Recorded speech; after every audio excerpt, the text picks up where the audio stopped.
At Jiangcheng's number 2 school, in 3rd year classroom 5, teacher Chen Fan is saying that the exams are already coming and that they have spent all these years studying only for this day. He then emphasizes that those who will take the liberal arts exams should make sure their luggage is ready by night, and that those who will take the martial arts exam should prepare their equipment and weapons. The teacher makes it clear that he will repeat this again and stresses that the martial arts exam has a high risk of elimination, and that if any of them awakened an ability below rank D, he recommends not taking it. This is the MC, Xu Jingming, a transmigrator, who soon questions whether the teacher is really talking about him, since he knows that the world he is in is called Blue Star, and its technology is at the same level as his past life. But here, terrifying fierce beasts exist, and there are also individuals with superpowers who fight against these beasts. He also knows that everyone can awaken their abilities at 16 years old, and the types of abilities are varied and strange,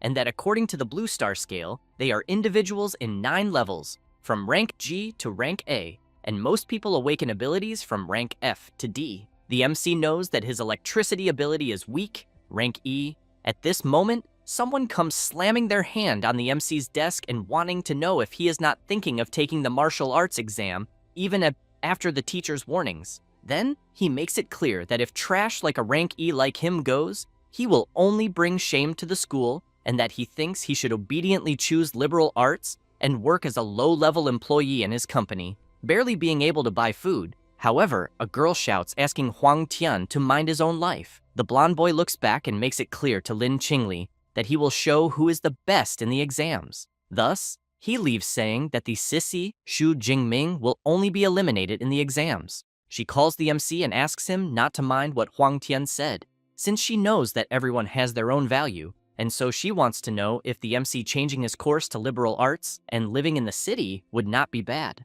Xu Jingming, while observing the record of the inter-school exam, thinks that in the Great Xia Kingdom, where he lives, higher education is divided into 2 disciplines, liberal arts and martial arts, and that those with low-level abilities or those without confidence in combat can choose to study liberal arts and become ordinary people. However, he has in mind that those who choose martial arts must enter a designated place during the exam and fight to the death with fierce beasts. And only after passing the exam can the person enter a university of awakeners, and after many years of training at the university and with its mentors, the person can stop being someone without rank and become a powerful ranked awakener. Then, after reflecting on this, he takes a deep breath and thinks that the teacher and Lin Qingli are worried that something could happen if he chooses the martial arts exam. But he knows that in a world full of dangers like this, even if he could avoid the martial arts exam, which has a high elimination rate, he cannot escape from the beast that can invade at any moment.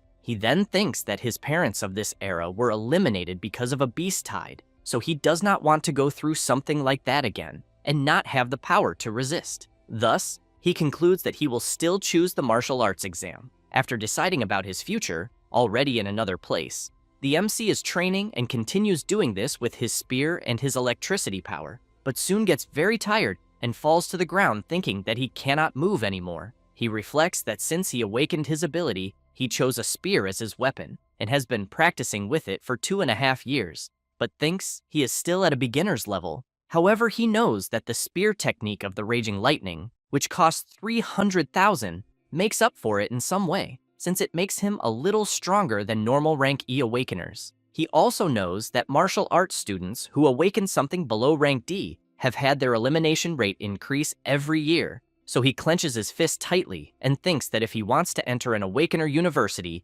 he needs to fight with everything he has, until a screen begins to appear in front of him, and the screen shows that the system is being activated. The MC is very surprised by this and quickly stands up, and the system warns that it has been successfully activated and wants to know if the MC would like to claim the newbie gift. Jingming wonders if this is the stolen transmigrator system, so he immediately wants to know what is in the gift. The system informs him that the newbie gift contains a super rank S ability and 200 ability points. Jingming wonders if he really received a super rank S ability, since he knows that even in a great country like Xiahua, it takes 3 to 4 years for someone to awaken one, and that when such a person appears, they are fought over by the best universities and receive nearly endless resources until they become the highest level awakener. With this, he shouts that he, a rank E trash, still has a chance to change his destiny and then accepts the gift. The system announces that the newbie gift has been accepted and 200 ability points were given, and the Super Rank S ability, Purple Cloud Thunder God Lightning, is being delivered. At this moment, the MC's heart begins to suffer a strong electric shock, and soon his entire body starts releasing a high voltage. While he keeps enduring it, the system announces the progress, and as soon as it reaches 30%, an explosion happens in the MC's room, visible from outside. People are frightened, and a child in his mother's arms points his finger upward and wants to know what is happening. Other people notice where the explosion was, and quickly grab their phones and call the fire department saying that something happened to the Shu family's son. Meanwhile, the MC, as the completion rate keeps rising, thinks that it hurts too much. Outside, people notice that the sky suddenly became dark, and a huge electric dragon emerges. A man watching the event from his window comments to another person that the thunder was really frightening and that he feels some kind of gigantic pressure, so he wants to know if it could be a powerful thunder-type beast about to invade. He then calls for Jiang Cheng's 3rd Legion and asks them to raise the alert state. At that moment, the huge electric dragon descends from the sky at high speed and crashes onto the MC's building, striking it directly. After suffering this impact, Jingming starts screaming even more, but the system informs that the completion rate has reached 100% and that the ability transfer has been completed. After that, the calamity subsides, and Jingming clenches his fist tightly and, completely excited with his power overflowing throughout his body, comments that this is the rank S ability of the Purple Sky Divine Thunder, since he knows it is incomparable to the shock baton from before, because he thinks that one strike on someone would be enough to destroy them. However, as he observes his room, he thinks that the destruction was too much, and that it was a good thing he controlled it a little. Otherwise, he thinks it would not have been just the training room that suffered, until he remembers that the system's gift also gave him 200 ability points, so he wants to know what they are for. The system explains that ability points can be obtained by eliminating beasts, and that consuming ability points can increase the level of abilities. It then says that the MC can see his ability points and improvement options on the system panel. Jingming laughs and thinks that he loves this broken and simple thing, so he does not waste time and asks to open the system panel. The MC carefully observes all of his status, and as soon as he does this, he gets excited and comments that the next day is the unified exam, and he needs to use the ability points wisely to maximize his combat power. So he asks his system to put the points into himself, since he knows that the essence of superpowers is in the body and mind of the human being, and therefore he will improve these 2 basic attributes first. So, while the points are credited, his body begins to release intense energy. The MC is surprised and wonders if this is what it feels like to have an improvement in blood power and mental power. He then prepares and makes some movements, then realizes that after improving his attributes, it doesn't matter if they are combat techniques or ability control, both will improve. Thus, he sees on his system panel that he placed 20 attribute points in each, and that this means each point is worth 0.2 of blood IQ and 0.2 hertz, and that with this strength entering an Awakener University will not be a problem, but he wonders among the 700,000 students in Jiangnan where he will rank, and how he compares to the prodigies trained by elite mentors since childhood. He then picks up his spear with his foot, and while moving, it concludes that he will go to the Martial Hall to test these improved attributes. However, at that moment, someone kicks the door open. It is the firefighters.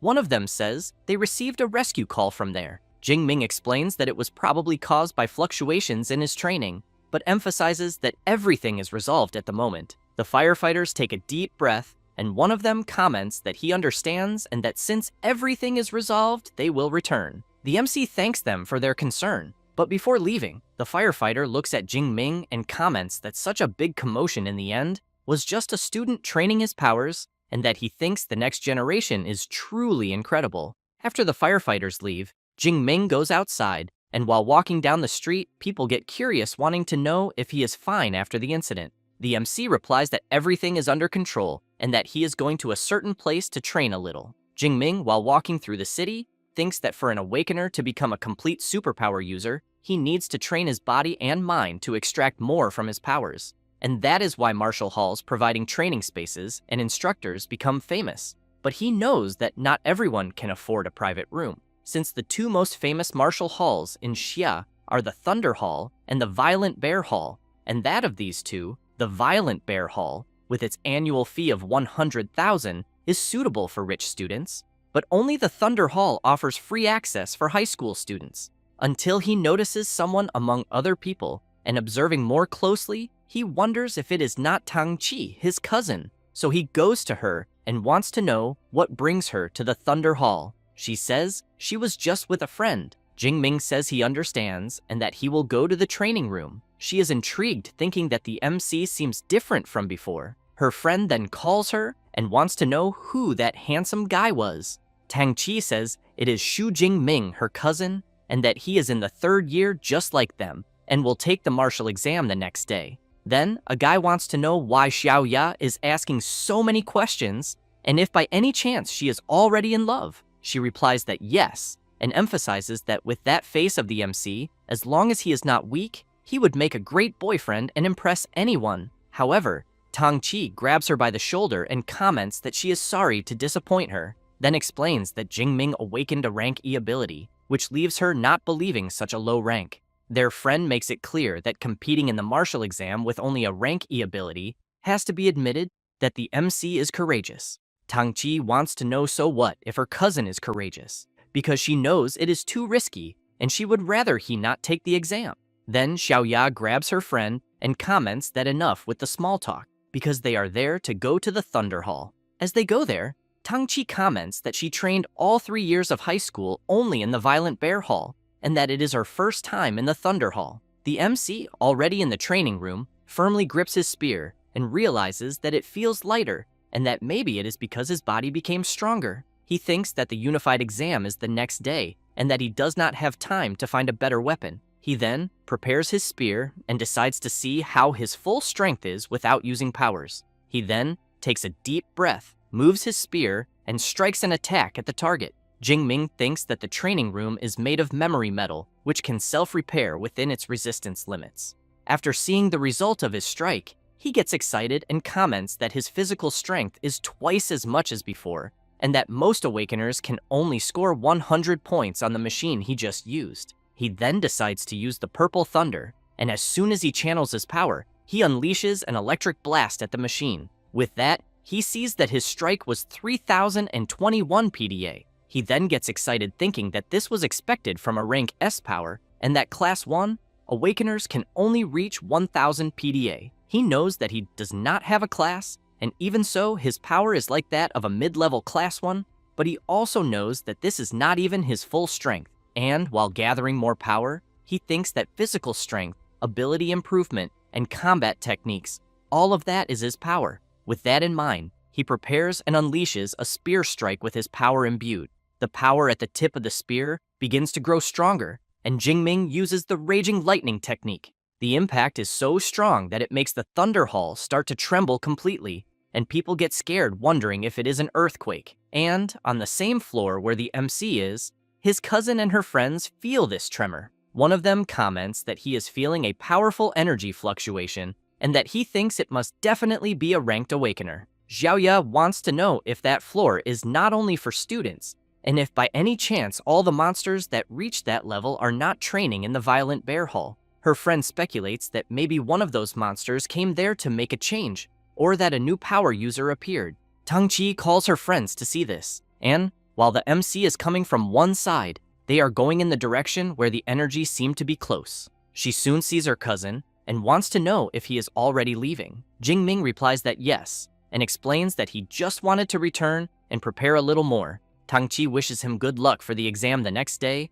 and asks him to be careful. Her friend then shouts, asking them to forget about Jingming because he thinks the energy fluctuation they felt is very close. And as soon as they arrive at a room, they comment that it can only be from there, and as soon as they open the door, they see the place completely destroyed, and they are all very surprised, wanting to know what the hell happened. Xiaoya is even more surprised to realize that even the memory metal was destroyed, so she wants to know how powerful that attack was, and if there can be such a strong student in Jiangcheng. Her friend observes the place a bit and comments that he thinks it probably was not a student, because he can still feel a violent energy from the wreckage and fears that this person must be a Class 2 Awakener who accidentally went to the floor they are on and tested his strength in the training room. Another guy comments that he knew there was no way a student could have that much power. The other guy agrees and emphasizes that even in the capital, there is no one who can do this. However, Xiaoya remembers that only Xu Jingming passed by there,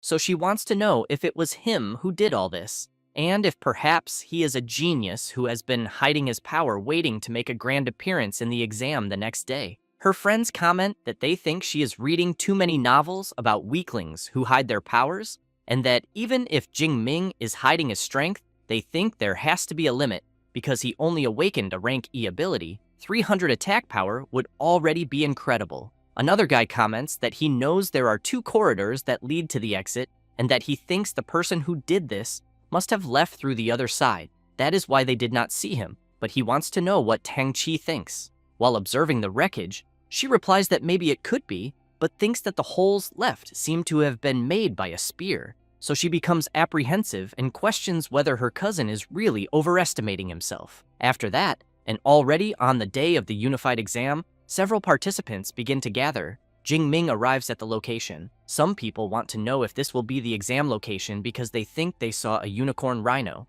since they know they usually used common beasts like shadow cats or iron-haired boars. So they want to know why the exam difficulty is so high this time. Until a guy approaches asking, so what if it is a unicorn rhino? Then makes it clear that if they cannot handle beasts of that level, even if they enter an Awakener university by luck, they will still be nobodies. Seeing this, Jingming asks his friend who that guy acting all tough is. Liu Jia says it is Zhou Mingyang from school number 1, the guy of the Windstorm sword, then says there are rumors that he has a rank B power called Swift Gale, and that he has already advanced to Class 1. Jingming is happy to know and remembers that this is the guy he heard is a big competitor for this year's exams. So he wonders who will be the strongest. At that moment, someone shouts loudly asking for the attention of all the candidates. So this person introduces himself as Wang Haiyang, the chief commander of the Jiangcheng Unified Exam, and makes it clear that before the test begins, he will talk about things that everyone there must know.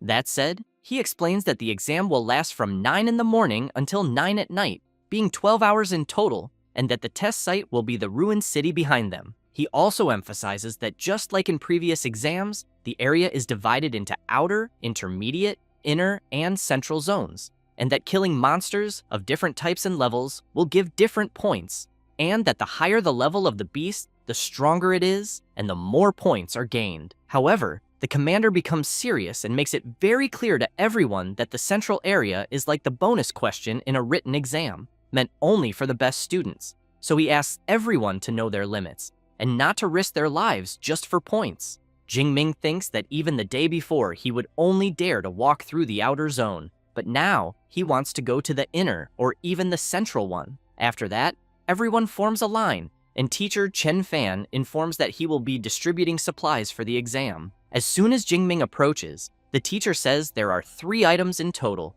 being the smartwatch that records the number and types of beasts eliminated and logs everything in real time, the tactical backpack containing 3 energy bars, 1 energy drink, and 1 medical kit, supplying the candidates for 12 hours, and the safety sphere, which when activated creates a high-voltage electric barrier that normal beasts cannot break. Chen Fan stresses to the MC that as soon as he uses the sphere, the exam will end, but that he should remember that his life matters more than anything. Jingming thanks the teacher and says he understood. At that moment, Xiaoya appears calling the MC. She wants to know if he wants to join them. The MC's best friend, who recently awakened a rank C ability, makes it clear to his friend that once they enter the exam, he will protect him. However, one of the guys in the group calls Xiaoya and says that it is good she is kind, but that this is the unified exam. The other guy makes it clear to her that a team can have at most only 5 people, and that if they take the MC, he wants to know how they will get a high score. Liu Jie tells his group that they had agreed before, so he wants to know if they will really want to go back on it.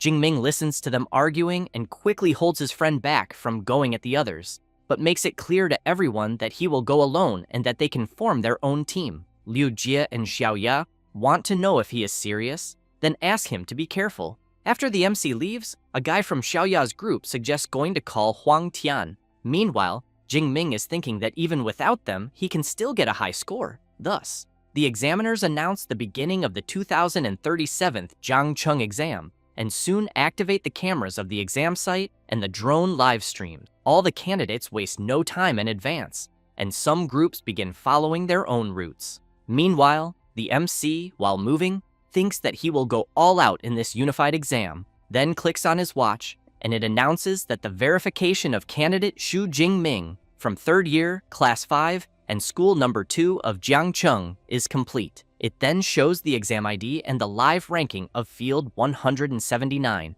in which first is Zhou Mingyang with 7 points, second is Li Lan with 5 points, and third is Zhao Hu with 4 points. After knowing this, Jingming thinks that this was already expected from the best student of School Number 1, since he is already eliminating the beasts, so he knows it is time to do his part as well. He then thinks that there is still a long way from the outer zone to the central one, and that he will go straight to the central, until while running, he notices something that catches his attention and sees a fallen body of one of the candidates. And soon, he is frightened to realize that the guy's injuries are serious, and that apparently he did not even have time to use the sphere. Then he realizes that this is exactly why teacher Chen Fan asked not to take the exam, and looking at the body of the fallen candidate on the ground, he thinks that if he had not awakened a rank S ability, he would probably end up the same way. He then crouches and clicks on the guy's watch, which immediately calls a doctor, and thinks that he still has no regrets,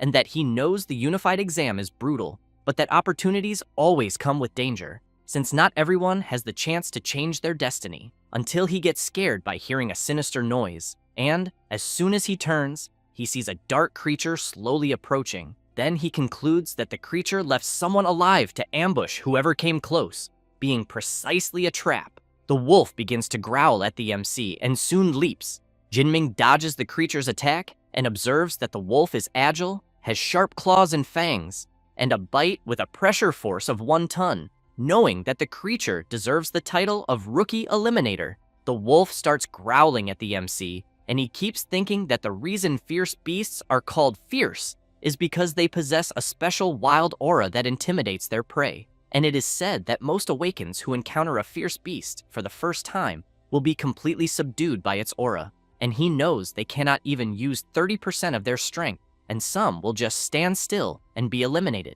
He also has in mind that this is why rich families hire high-level awakens to take their children to wild areas and act as their bodyguards, all so they get used to fighting these beasts from an early age. However, while thinking, he knows he did not have that kind of luxury. This is his first time facing a fierce beast. The wolf leaps again, and about to be attacked by the creature's sharp claws, he grips his spear firmly and without hesitation impales the wolf with it. He then concludes that apparently the creature's intimidating aura has no effect on him. With that, the system warns that the MC eliminated a shadow cat and gained 3 more skill points. Jinming knows that fierce beasts are ranked from 1st to 9th class, totaling 9 levels, and that beasts below the 1st rank are called unranked fierce beasts and are equivalent to newly awakened humans. However, the MC knows that eliminating a fierce beast grants skill points that can be used to make him stronger, but that unranked beasts give very few points.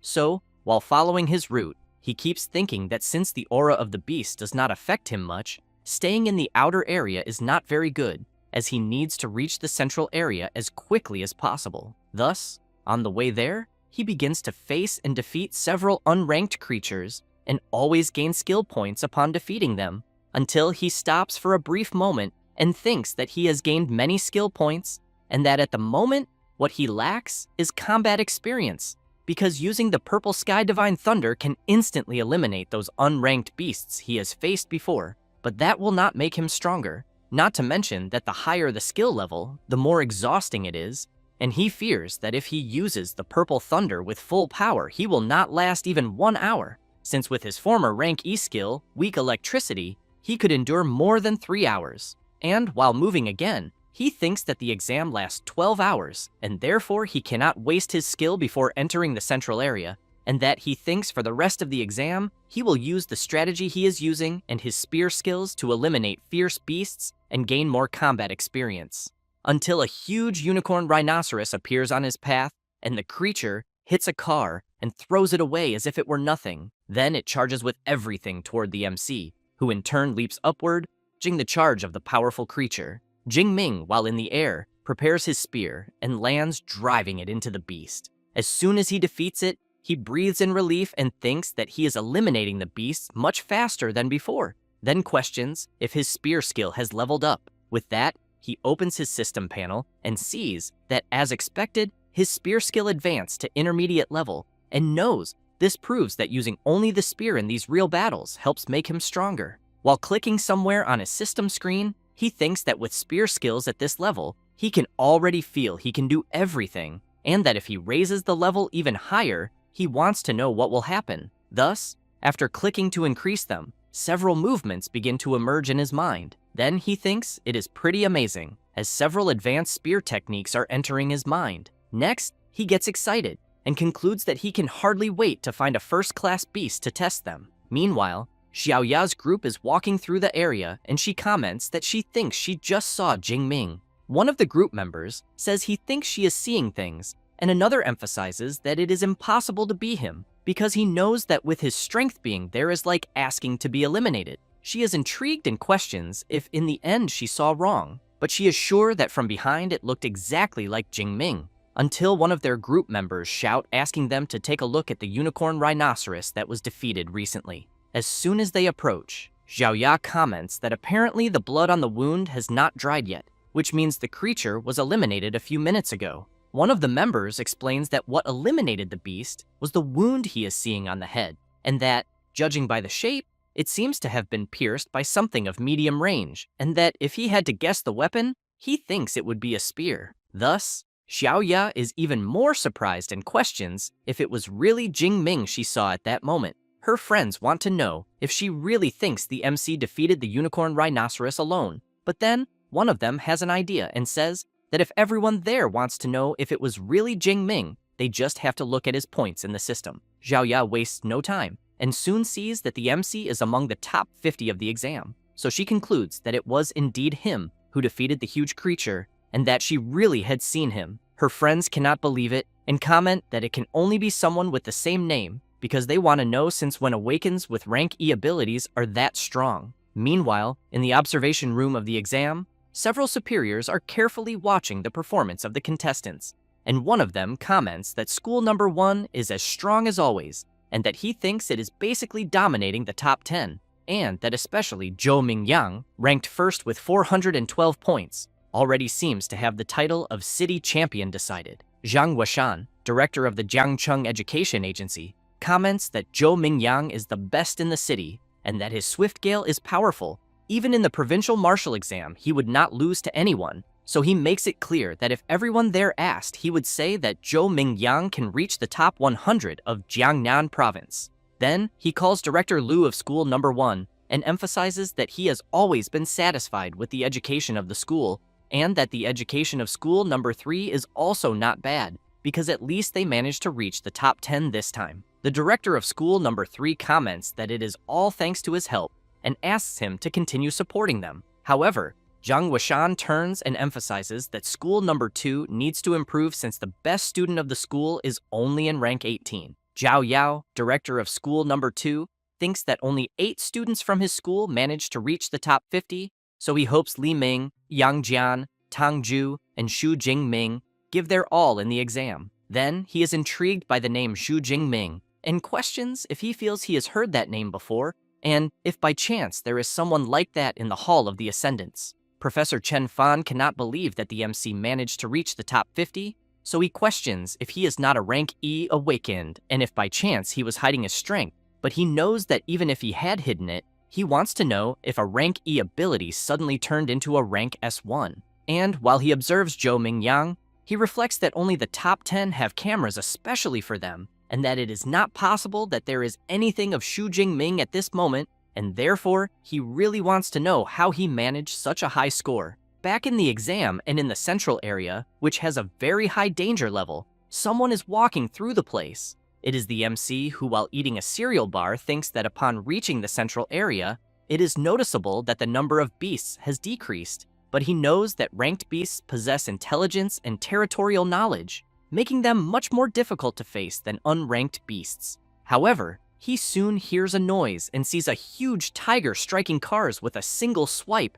and throwing them far away. The creature, as soon as it notices the MC, lets out a huge roar. Jingming realizes it is a first-class beast, the blade-clawed tiger, and thinks he is lucky since he just entered the central area and already found a first-class beast. Then he gets excited and, while charging forward, thinks it is the perfect scenario because he will test his new abilities. The huge tiger does not stay still and charges forward as well. Jingming quickly stops, prepares his spear, and strikes at the creature's paw. The tiger feels the MC's attack on its paw, and he notices this and questions if the strength of a first-class blade-clawed tiger is only that, as he thinks that only the Tiger King could give him some trouble. With that in mind, he charges at the creature, and, as soon as he dodges its lunge, drives his spear straight into the tiger, which lets out a loud roar from the wound. Jingming watches the creature while preparing again. Then, both stare at each other briefly,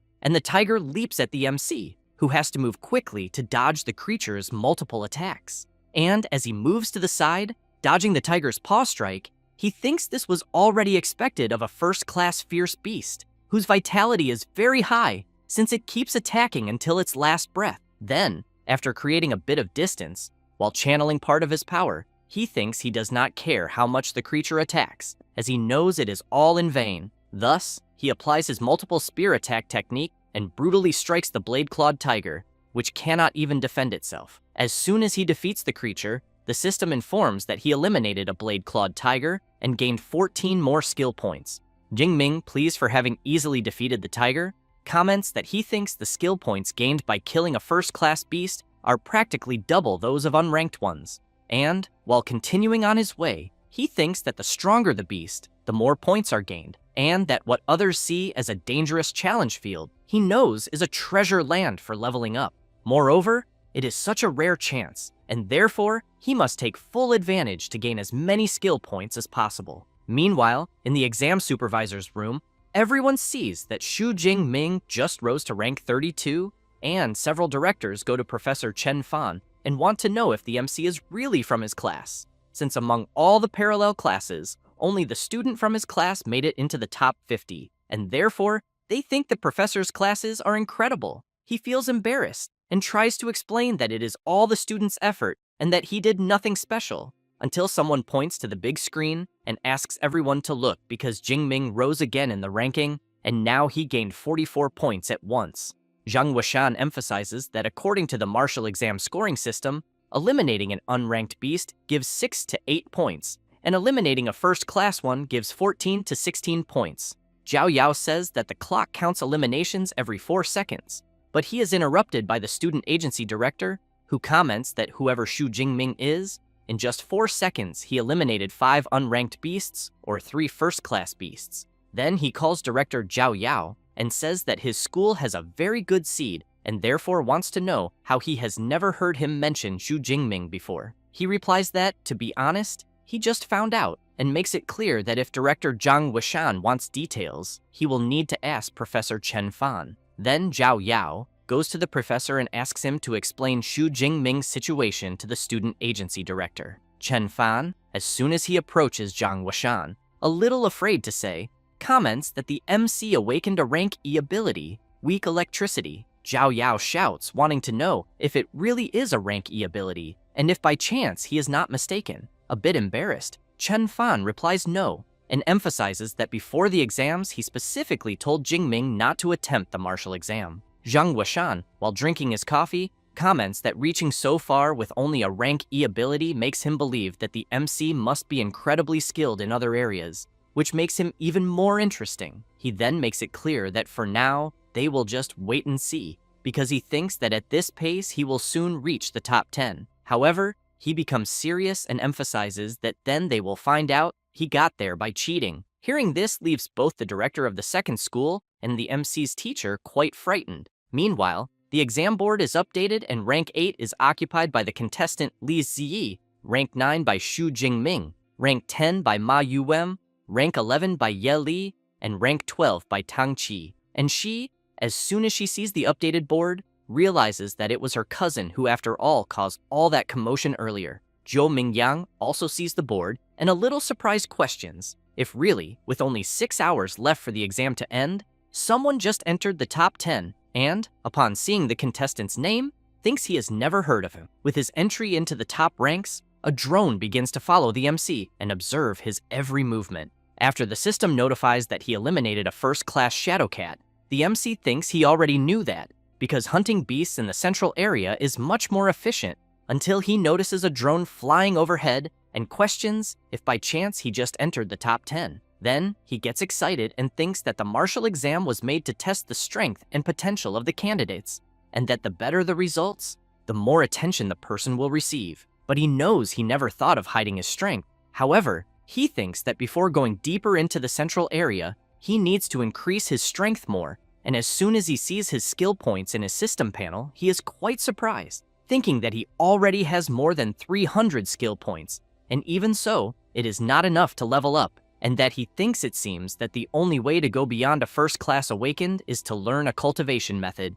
Thus, he decides he will continue improving his basic attributes, and as soon as he credits some points into the physical and spirit attribute, the MC feels an incredible sensation, and thinks it is time to go to the core area. It does not take long to get where he wanted, and he sees several blade-clawed tigers eating a unicorn rhinoceros. From afar, he notices there are 9 blade-clawed tigers, but knows that among them, there is one with an impressive aura and size and with extremely large blades on its paws, and therefore thinks it must be the blade-clawed tiger king. Then he decides it is time to make a big harvest, but soon notices something and turns to see what it is, and sees that it is Jo Mingyang, who in turn thinks the MC was quite sharp, since he even managed to notice him, and that he did not expect him to be Xu Jingming, the one who invaded the top 10. The MC is impressed and wants to know if he knows him. Jo Mingyang smiles and makes it clear that he knows everyone who reached the core area except for the MC, so he emphasizes that seeing a new face so suddenly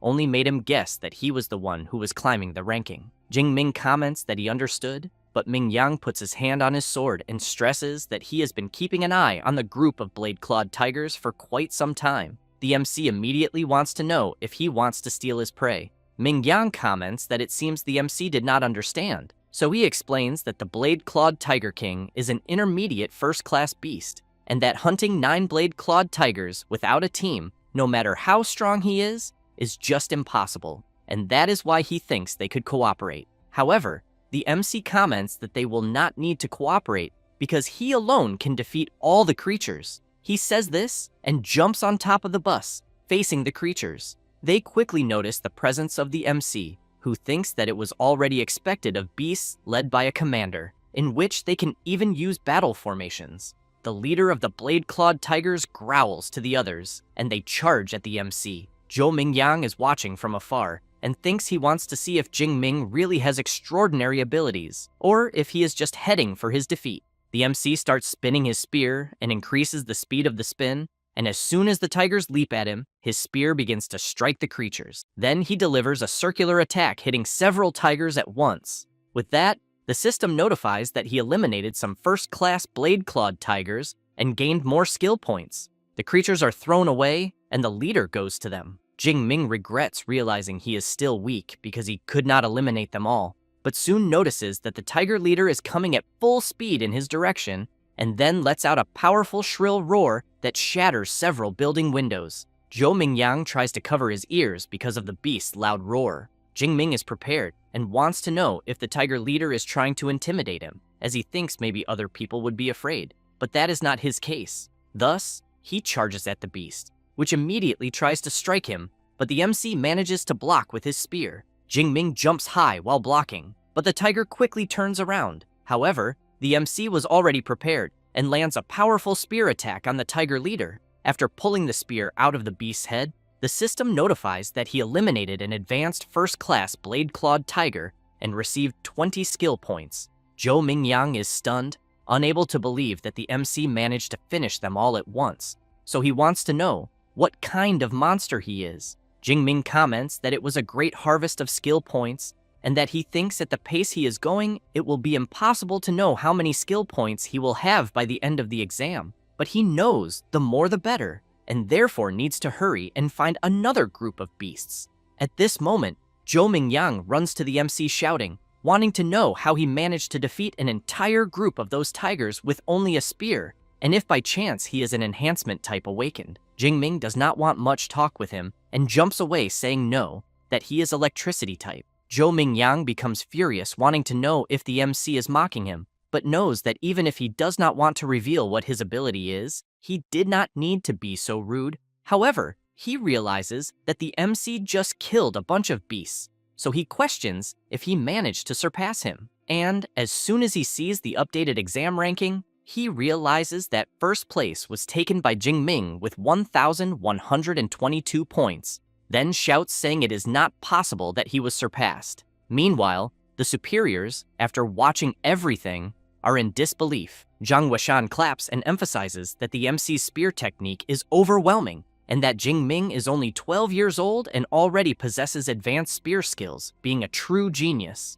He then comments to director Zhao Yao that with Xu Jingming, Jiang Cheng will certainly enter the top 100 of the province, so he suggests that after the exams, he will try to reward school number 2. The director is excited and thanks Zhang Weishan for the kindness, but becomes so happy that he starts crying and thinks that the MC really is a gift from the heavens, and that finally the day has come for school number 2 to shine. After that, 3 hours pass, and in the central zone, Zhou Mingyang is walking around wanting to know what is happening, since he is not seeing any more beasts in the central zone, until some people appear saying that he will need to ask whoever is in first place. He turns around startled, and when he sees who it is, he wants to know why they are walking together. They are Wu Hao, 3rd in the exam ranking, Tang Qi, 9th in the ranking, and Meng Di, 4th in the ranking, who becomes nervous and says that the MC eliminated all the beasts in the central zone and that they could not find any, so they had no choice but to join him. Zhou Mingyang is left open-mouthed and comments that he thinks this is impossible, since he knows there are many beasts in the central zone. Tang Qi goes to him and comments that apparently he thinks he has not looked at the updated ranking and asks him to take a look. As soon as she shows it, Zhou Mingyang sees that the MC has more than 3,000 points, 2,000 more than his own points, so he is completely shocked. Tang Qi takes a deep breath and asks if he now understands, because if they removed the MC's points before he entered the central zone, he would still have 2,500 points, which means he eliminated almost 200 beasts in the central zone alone. Zhou Mingyang comments that this was why Mingjing was so afraid of them killing the beasts he was targeting, since he had thought of that from the beginning. Tang Qi emphasizes that with only a few hours left before the exam ends, they thought about joining together to challenge the core zone. Zhou Mingyang is surprised and wants to know if she is crazy, because he knows that the beasts there are at least advanced first class, and that some are even second-class beast kings. Meng Di makes it clear that this is why they will join together, and then wants to know if he will be left behind. As night falls, the MC is sitting on top of a pile of defeated creatures and, while eating another of his cereal bars, thinks that he knows he is almost out of supplies, and that the exam is almost ending, but that he still wants more points and needs to go deeper. However, he keeps in mind that the core zone has second-class beasts and that he needs to become stronger. Then he sees on his system panel that he has 2,413 skill points to distribute. Thus, while adjusting his system, he questions what he will evolve. After spending some points on certain attributes, he gets up and thinks that now he believes he can face the final challenge of the martial exam. And while the top-ranking contestants continue heading to the core zone, Jingming wonders what kind of second-class beasts the organizers prepared for the exam. After a while, the group that joined to go to the core spots something that leaves them in disbelief, as they see ahead a violent and bloodthirsty bear that, with just a simple movement, causes enormous destruction in the area. Zhou Mingyang comments that now they are screwed. Meng Di, worried about the situation, says that it seems to be a rare ferocious beast, and that, judging by the creature's fur, it is comparable to a low-rank metal, and she thinks that not even missiles could pierce it, and one blow from the creature could eliminate them all. Tang Qi emphasizes that it would be better to give up on the plan, since knowing that the bear would be the least of their concerns, as the moment they step on the ground, they will be annihilated by advanced first-class beasts. Therefore, he says that he is leaving because points are not more important than his life. Zhou Mingyang becomes furious and yells, wanting to know who the bastard was that made such an exam, until Meng Di points down and says that it seems like someone is there. As she comments that she thinks it looks like Xu Jingming, Tang Qi turns around startled. Then, from the top of the building where they are, they see the MC quickly approaching the creatures. Meng Di gets excited, wanting to know if the guy they are seeing is really Xu Jingming, because he is very handsome. Zhou Mingyang makes it clear that being handsome is useless, as attacking a group of beasts down there is asking to die. However, they soon see the MC drawing the beasts' attention, and he starts eliminating them without much difficulty. But more and more creatures begin to appear, and it doesn't take long for them to completely surround the MC. As soon as the beasts all attack the MC at once, everyone thinks he has been exterminated. Wu Hao wants to know if Jingming will really die like that. Zhou Mingyang comments that he was an idiot and that if he dies, it is his own fault. Tang Qi turns around startled and runs off saying that she has to help him, but is held back by Meng Di, who wants to know if Tang Qi hadn't said that her life wasn't worth more than that. She replies that they don't understand, and explains that Jingming is her cousin, and that's why she cannot stand still watching him be eliminated. However, amid the creature's pause, a strong electric current begins to form, and an explosion of power occurs in the area. Zhou Mingyang, seeing the strong thunder in front of him, wants to know if it could be the power Yingming had mentioned. After completely eliminating the beasts that were surrounding him with his electric power, Jingming thinks that using only physical strength to deal with the beasts around him is overestimating himself too much, and that therefore he will need to use his abilities. Then, the MC looks at the power in his hand and reflects that this was already expected from an S-rank ability, being very dominant and destructive. However, he realizes something, and as soon as he looks up, he sees the enormous bloodthirsty bear very close, which soon lets out a powerful, thunderous roar. Jingming thinks that he knows the violent and bloodthirsty bear is gigantic, but on the other hand, it is not fast, and that's why he believes that with his purple heaven divine thunder, he can finish the creature. But, seeing more creatures approaching as well, he knows that while he is fighting the enormous bear, the other creatures may end up interfering. So he takes a deep breath, releases his powerful power, and concludes that he will first get everything ready before the fight against the violent bear. Thus, he quickly leaps and charges with everything, eliminates the first beast, and while the system notifies that he has defeated an advanced first-class beast and obtained ability points, the MC easily eliminates many beasts around him. All excited, he questions if this is how an S-rank ability enhances the body, but he knows that unfortunately, having lightning running through his body is dangerous, so he cannot maintain it for too long. However, while eliminating more beasts, he knows that the time he has is more than enough to deal with them. But as soon as he finishes defeating a unicorn rhinoceros, he realizes that the violent bear is coming at him with everything, and the creature delivers a powerful attack with its enormous paw. But as soon as it lifts its paw from where it struck, it realizes that the MC managed to dodge at the last moment. The bear becomes furious and charges at the MC again, who in turn leaps over the bear and uses the creature's back to gain momentum and quickly continue eliminating the creatures that are in the way. The bear roars loudly in rage. Jingming looks at the creature and wonders if the bear got angry after seeing its minions being defeated one by one. He says this, and while advancing against the last creature in front of him, the MC makes it clear that he will only eliminate one more and then give his full attention to the enormous bear. However, the ferocious bear appears right behind the rhinoceros that the MC was about to defeat and strikes with its claws. Close to being hit, Jingming is surprised and thinks that the bear predicted where he was going. With that, the bear manages to clash its two paws together, and, due to the powerful impact of its attack, everything around is thrown far away. But as soon as the bear opens its claws, it realizes it only eliminated the rhinoceros, and the MC is high up. And while channeling his power, he gets excited and comments that now there are no more useless creatures to get in the way, and that he really wants to see if the fur of the bloodthirsty bear will be able to withstand the strength of his thunder. He says this, and immediately attacks, and a huge electric explosion occurs.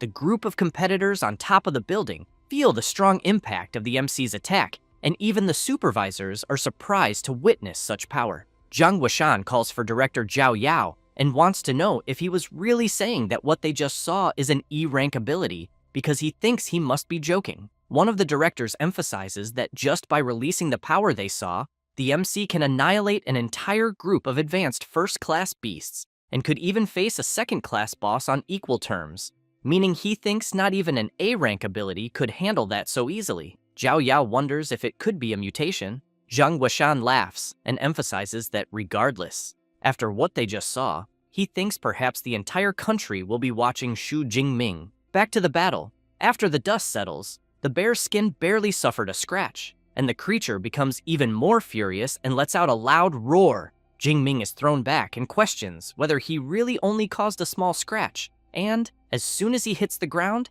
he thinks that this was already expected from a rare second-class beast, since it is fully covered in thick fur, so he knows no blade will penetrate, and most importantly, it does not conduct electricity. He also thinks that with the power he currently has, trying to jump 2 levels to defeat the violent bloodthirsty bear is asking too much. At this moment, the enormous bear begins to release a dark power, which leaves the MC quite frightened, wanting to know what is happening. The bear leaps into the air, and where it lands causes enormous devastation, and Jingming is thrown back. Then, he observes the damage the bear caused, and questions whether it has already activated the Fury ability, as it seems the bear really hates him. The enormous beast then stares at the MC and soon lets out another of its loud roars, then charges at him, trying to hit him several times. But Jingming keeps dodging all the attacks and runs to try to gain some distance.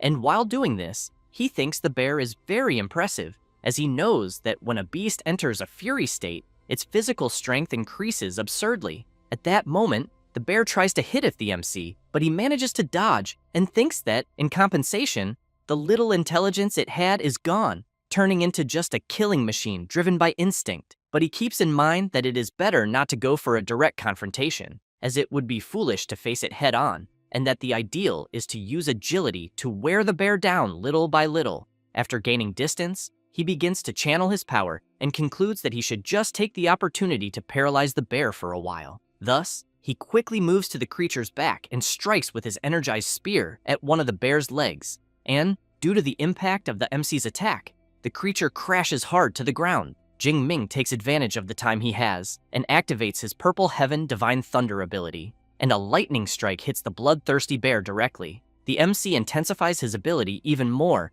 and the enormous bear ends up fainting. Jingming smiles and thinks that after more than 30 seconds of Purple Heaven Divine Thunder, he believes not even the thickest defense could withstand it. However, the bear opens its eye and takes advantage of the MC being distracted and tries to strike him, but the enormous creature ends up under the effect of paralysis. Jingming laughs and comments that finally the time has come. Then he prepares his spear and activates his Storm Lightning Rupture ability and hits the bear head-on, sending it flying far away. And, as soon as it crashes into some cars, a huge explosion occurs. After the dust settles, it is possible to see a huge hole in the middle of the creature's chest. With that, the system notifies that the violent second-class bear was eliminated, and the MC received 24 more ability points. While one of the drones positions itself right in front of Jingming, he thinks that it is finally over, and that, to defeat this monster, he had even evolved the Storm Lightning Rupture technique from basic to advanced before the fight. However,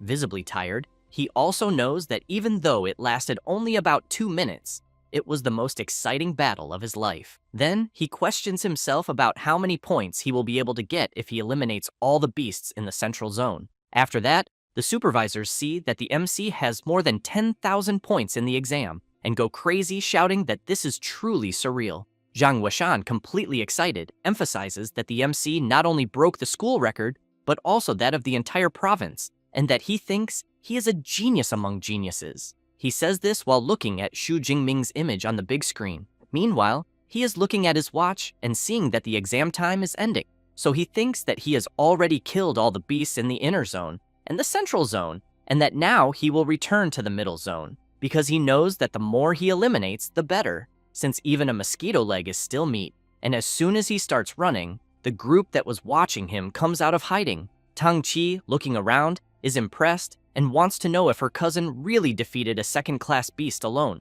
since no one expected that.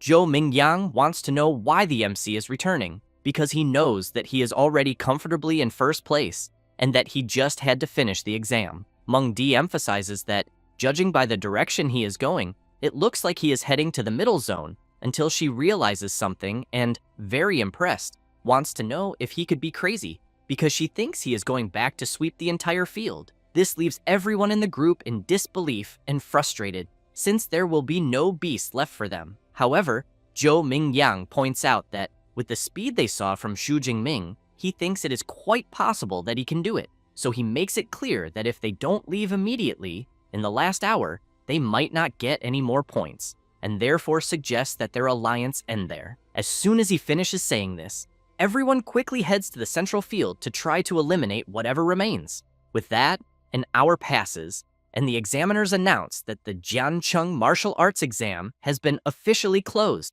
and that eliminations will no longer be counted, and that all competitors must return immediately. Tang Qi, very tired, really wants to know if the exam is over. Other competitors cannot believe the exam ended, as they were only one beast away from passing. Jingming, surrounded by several defeated beasts, comments that it ended so soon, as he was still in the mood. It doesn't take long for the competitors to return, and some are very happy, while others are very disappointed. Xiaoya, as soon as she sees her friend, wants to know if Xu Jingming is really her cousin. She gets irritated and makes it clear to her friend that she has already asked that 3 times, then says that he is indeed her real cousin. With ulterior motives, Xiaoya wants to know if Tang Qi could give her his contact. She crosses her arms and emphasizes that the day before Xiaoya had said she was no longer interested. She gets embarrassed and tries to explain herself by saying that the day before Jingming was just a nobody, but after the exam, he is number 1.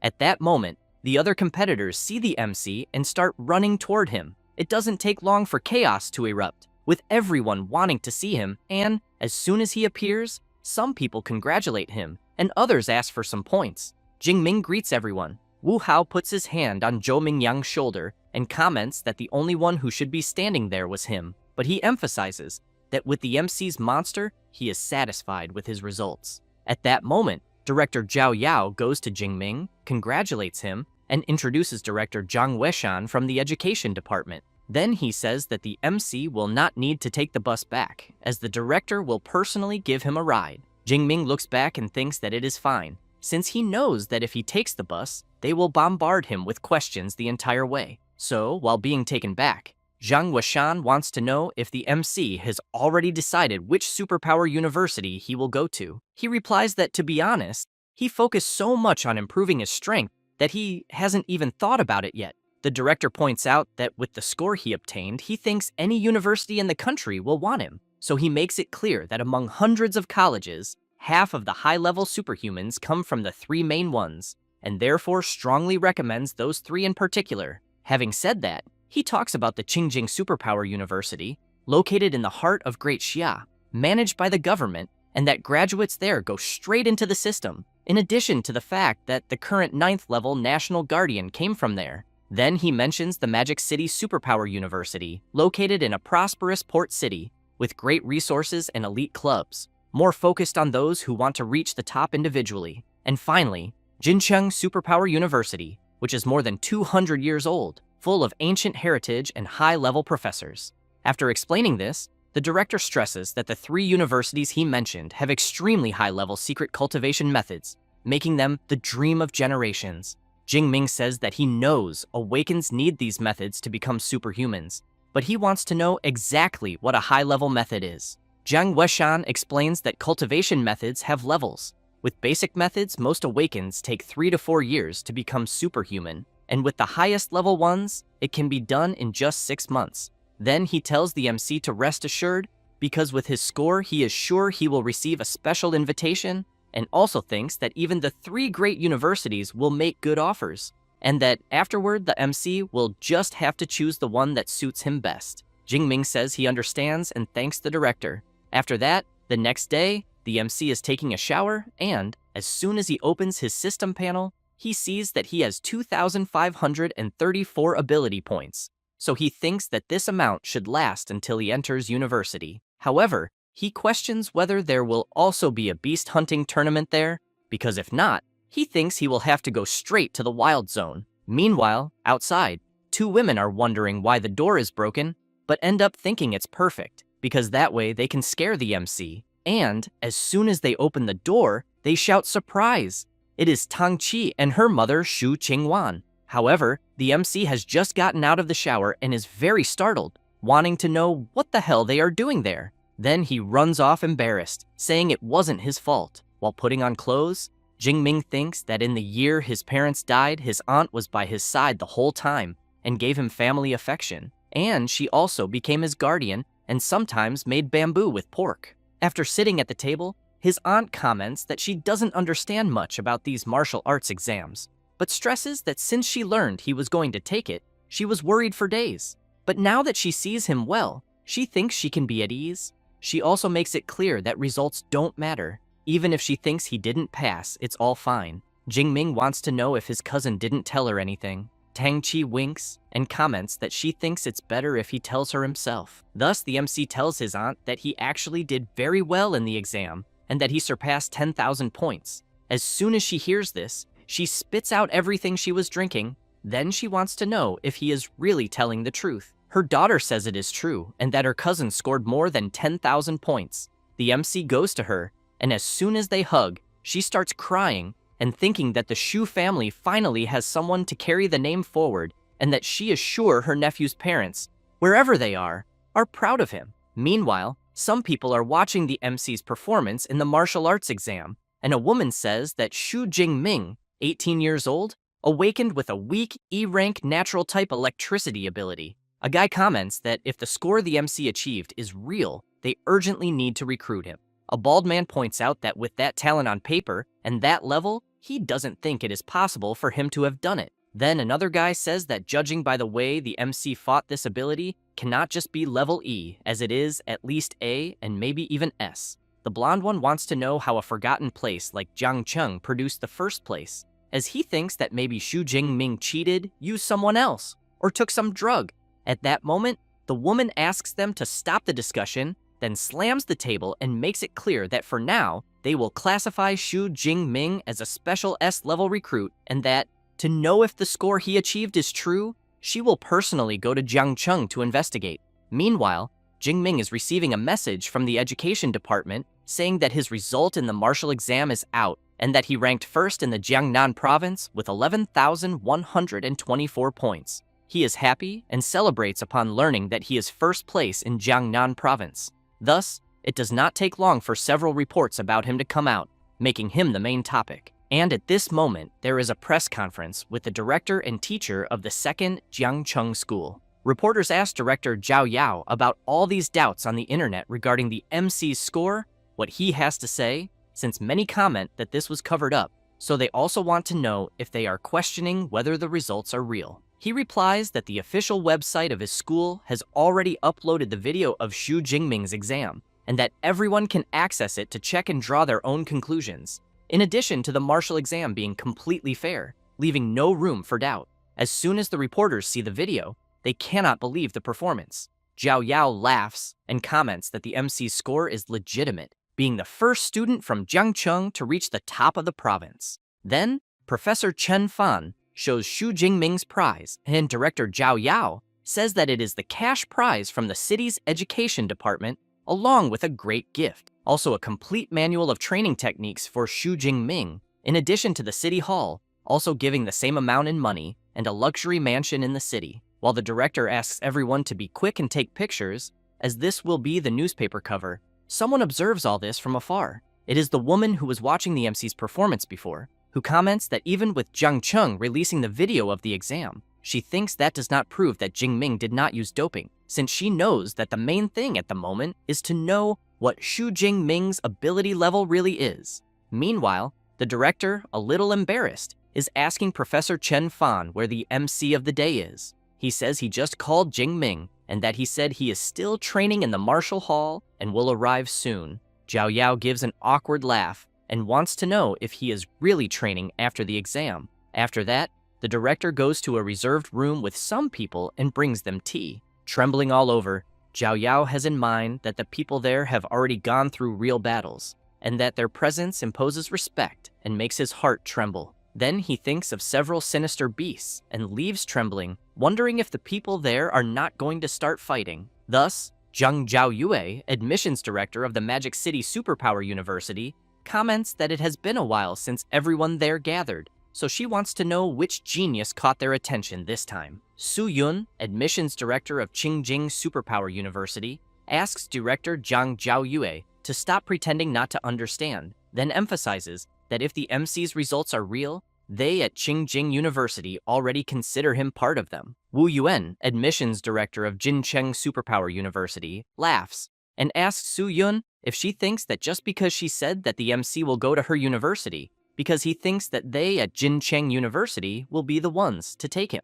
While Wu Yuan and Su Yun stare at each other with deadly looks, Zhang Zhaoyue takes a deep breath and thinks that this is as always. At the time of recruiting a provincial first place, the universities are always clashing. At that moment, someone opens the door. It is the MC, who immediately greets everyone. They are surprised by his entrance, and Zhang Zhaoyue notices that he is full of energy and that he and the spear seem like one. And it is also clear that he continued training hard after the exam, and that, even in front of 3 advanced ability users, the MC did not even tremble. Director Zhao Yao introduces the people there to the MC and emphasizes that they are all very important people. Zhang Zhaoyue stands up, calls the MC, and says that they all watched his exam video, then says that his combat ability is impressive, as well as his incredible techniques. However, she makes it clear that his ability does not seem to match the weak E-rank lightning he has, so she wants to know if he can tell everyone there what happened. Jingming thinks he had already imagined that they would ask about this,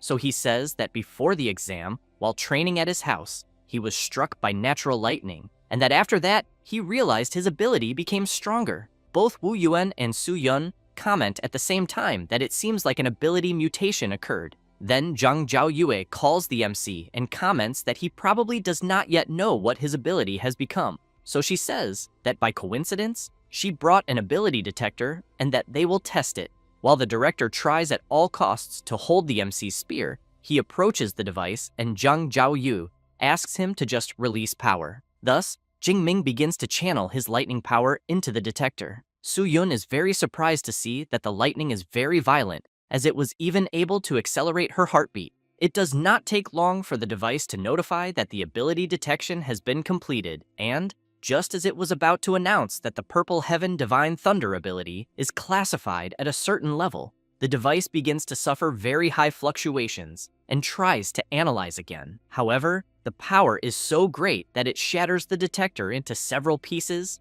and everyone tries to protect themselves. The director wants to know what the hell just happened.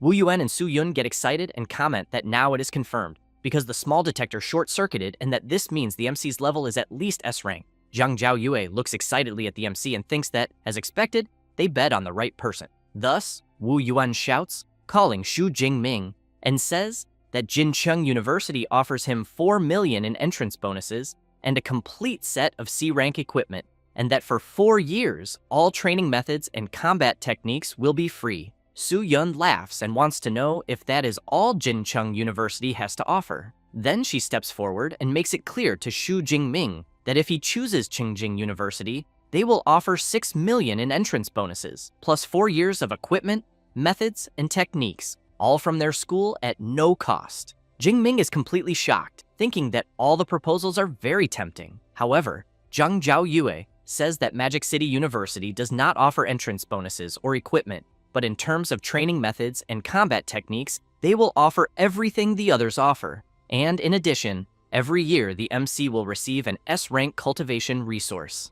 Wu Yuan and Su Yun cannot believe that she is really offering S-rank resources. Jingming, on the other hand, wants to know what that would be. She goes to him and wants to know if he has ever heard of dragon-type beasts, because they are extremely powerful, and beasts with a dragon-like appearance are called dragon class.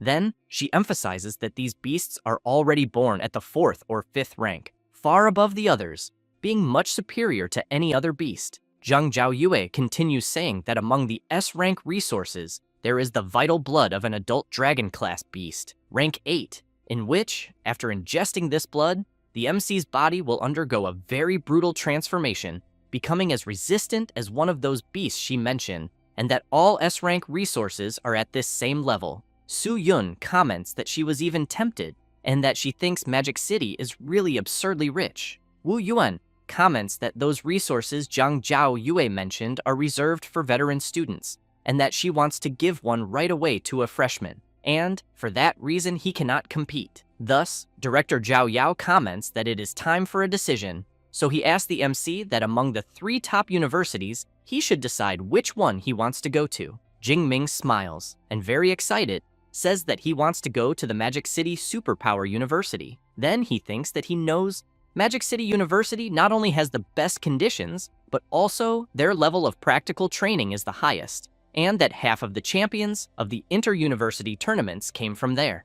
After deciding, he goes to Su-yun and Wu-yuan and says that he sincerely thanks them for their interest. Zhang Zhaoyue takes an invitation from her magic ring, and as soon as she gives it to the MC, says that they are looking forward to his arrival, and that freshman classes start on the 1st of September, but emphasizes that since he was specially recruited, he can show up earlier, and they will arrange his accommodation. Jingming wants to know if he could access the training methods and combat techniques from the library beforehand. She replies that it will not be a problem, and informs him that the library can provide him with a study room of his own, without interruptions, and makes it clear that her contacts are on the card, and that when he arrives in Magic City, he just has to call her. Jingming looks at the invitation, and comments that he can hardly wait to start. After that, the next day, the MC goes straight to the train station, which soon announces that train G91 bound for Magic City will begin ticket inspection. Jingming says goodbye to his uncles and his cousin.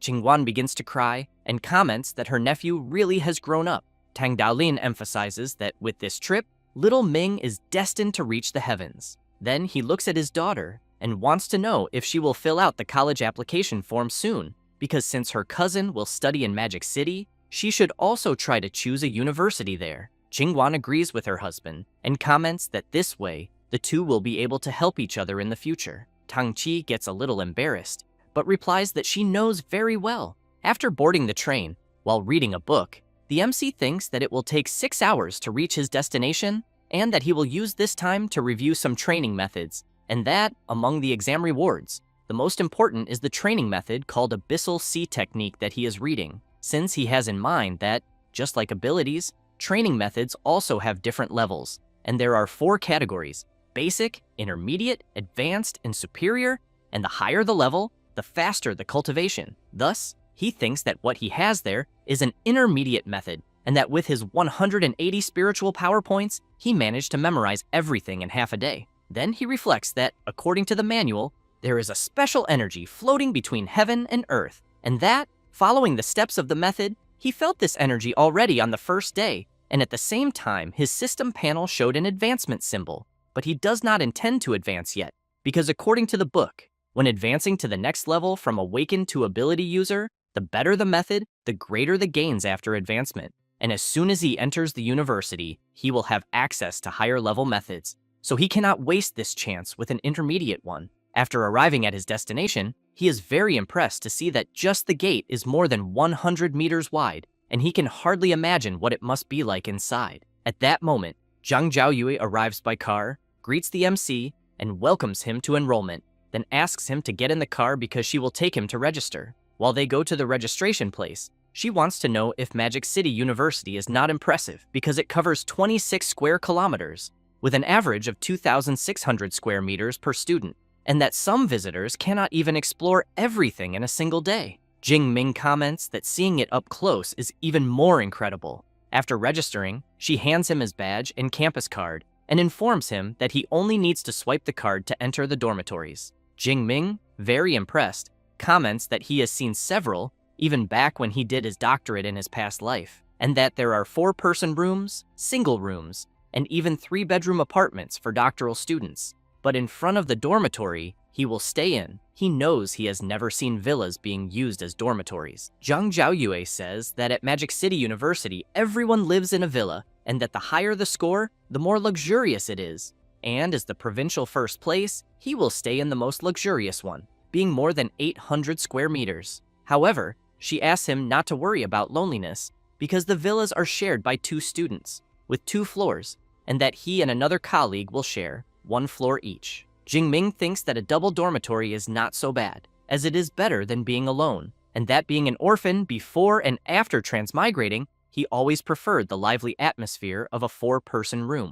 As soon as they enter the dormitory, Zhang Zhaoyui says that all the MC's enrollment paperwork is complete, but emphasizes that she will explain a few things he needs to know there. Thus, she says that there are 2 main things, the credit system and the exclusive mentor system. Then she says she will start with the credit system, in which at Magic City, credit is everything, to eat, buy equipment, or rare treasures, and that the purchasing power of 1 credit equals 10,000 of Great Xia's currency. Then she emphasizes that there are several ways to earn credits and that one of them is through fixed annual distribution based on his evaluation. For example, his entry classification is S, so this year he will receive 100 credits. Having said that, she claps her hands and asks Eva to appear. Quickly, a robot appears, calls the MC by name, and informs him that he currently has 100 credits. Zhang Zhaoyui says that the robot's name is Eva and that it is the AI assistant installed in each dormitory,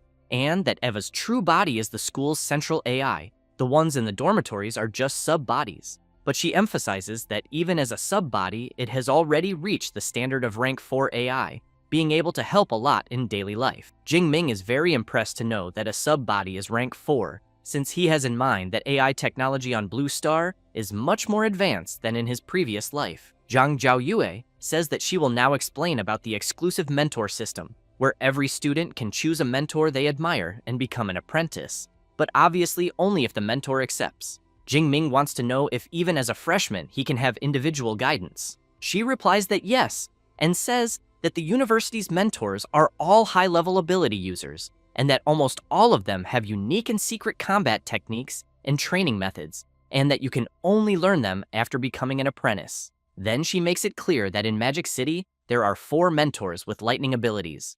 Among them, the Dean of the Academy of Weapons, Yang Zhentian, being the person she most recommends for the MC, until Eva shows some information, stating that Yang Zhentian is 52 years old, Dean of the Academy of Weapons at Magic City University, a high-level 7th rank ability user, possesses an A-rank lightning ability called True Thunder of Wind and Fire, is a master in martial arts, sword, spear, longsword, and various weapons, earned the nickname Thunder Spear, and once faced alone the 8th rank Tremor Demon Serpent for 3 days and 3 nights before defeating it. Zhang Zhaoyue says that the information on the other 3 mentors is also with Eva, and that 2 are from the Elemental Academy, and the last is also from the Academy of Weapons, but uses a sword. Jingming gets excited and comments that since his focus is lightning and spear, he thinks Dean Yang is indeed the best option. Thus, after some time, he goes to a mansion and thinks that, as expected, a mentor's house is much more advanced than the students' dormitories. Then a guy approaches, wanting to know if the MC is there to become someone's apprentice,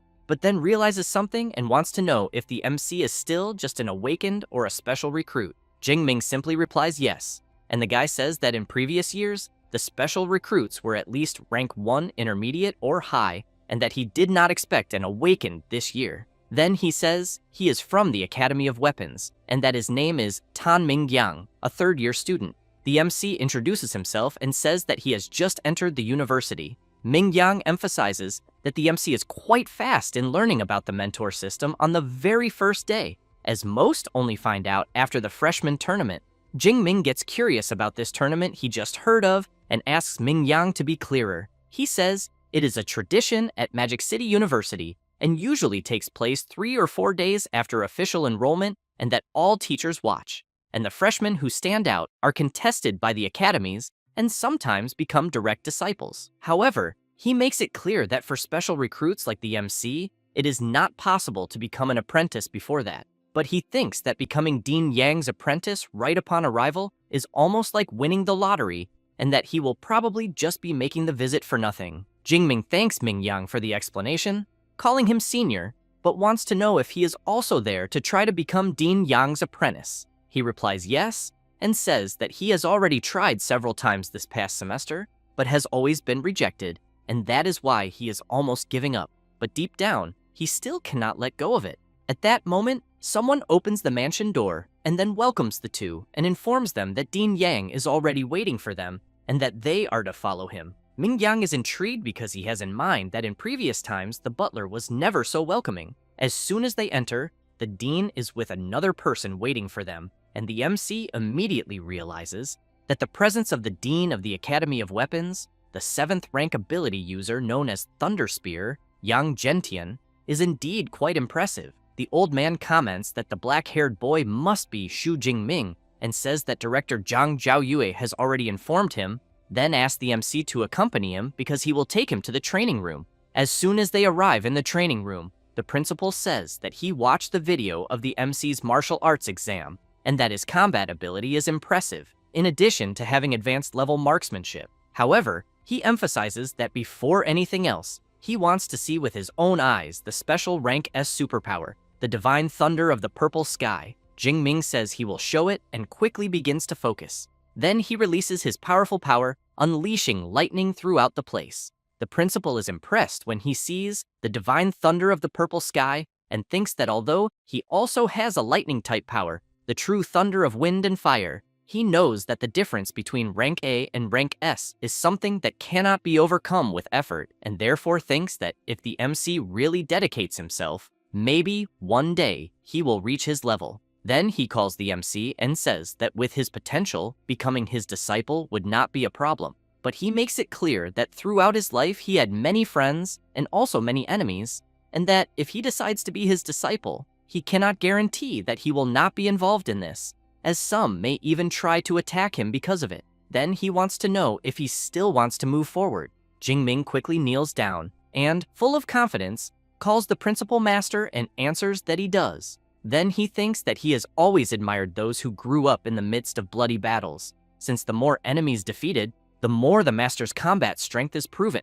Gentian begins to laugh and shouts that from this day on, the MC is his 32nd disciple and the first with a rank S superpower. Thus, while taking a book from his magic ring, he asks his disciple to stand up and says that there is the most advanced cultivation method, being the extreme training for superpowers, along with the combat body technique he developed, the indestructible body of thunder. As soon as he takes the book, Jingming becomes very excited, thinking that it is a combat technique that strengthens the body. The principal emphasizes that this cultivation method does not even need much explanation, since it is one of the top 3 in the academy, but that the real highlight is the body technique, the indestructible body of thunder, which represents all the hard work of his life and which was recognized both by the Martial Hall of Thunder and by the Martial Hall and evaluated as a rank S combat technique. Jingming is very surprised when he hears that it is a rank S combat technique, as he knows that just like superpowers,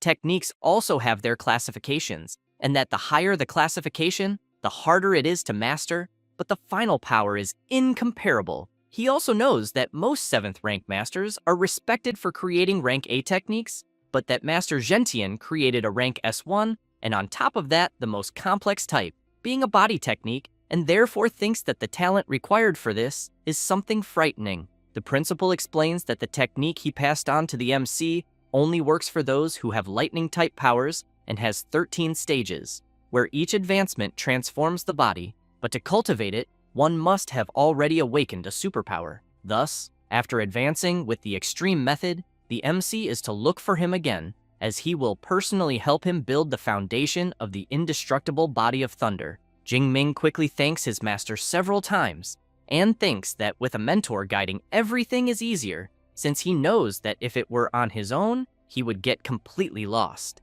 The principal watches the MC leave and thinks that personally, he only reached the 10th stage of the indestructible body of thunder, and that the last 3 are still beyond his reach. So he knows that if he cannot reach the peak as a 9th rank martial saint in this life, the MC will be his greatest hope of proving the value of this technique. After all, according to his assumptions, by mastering it completely, he thinks that the body may achieve true indestructibility. After saying goodbye to the butler and going outside the mansion, Mingyang is sitting with his head down. Jingming quickly wants to know what happened. With his body and face completely beaten, Mingyang wants to know if the MC saw the guy who was with the principal, because that was Senior Liu, disciple of Principal Gentian, and that to qualify him as an apprentice, he would have to defeat him while he only used 1/10 of his strength. But he has already given up on that idea. Then he turns and wants to know if the MC was also rejected, because joining Principal Gentian's team is not easy.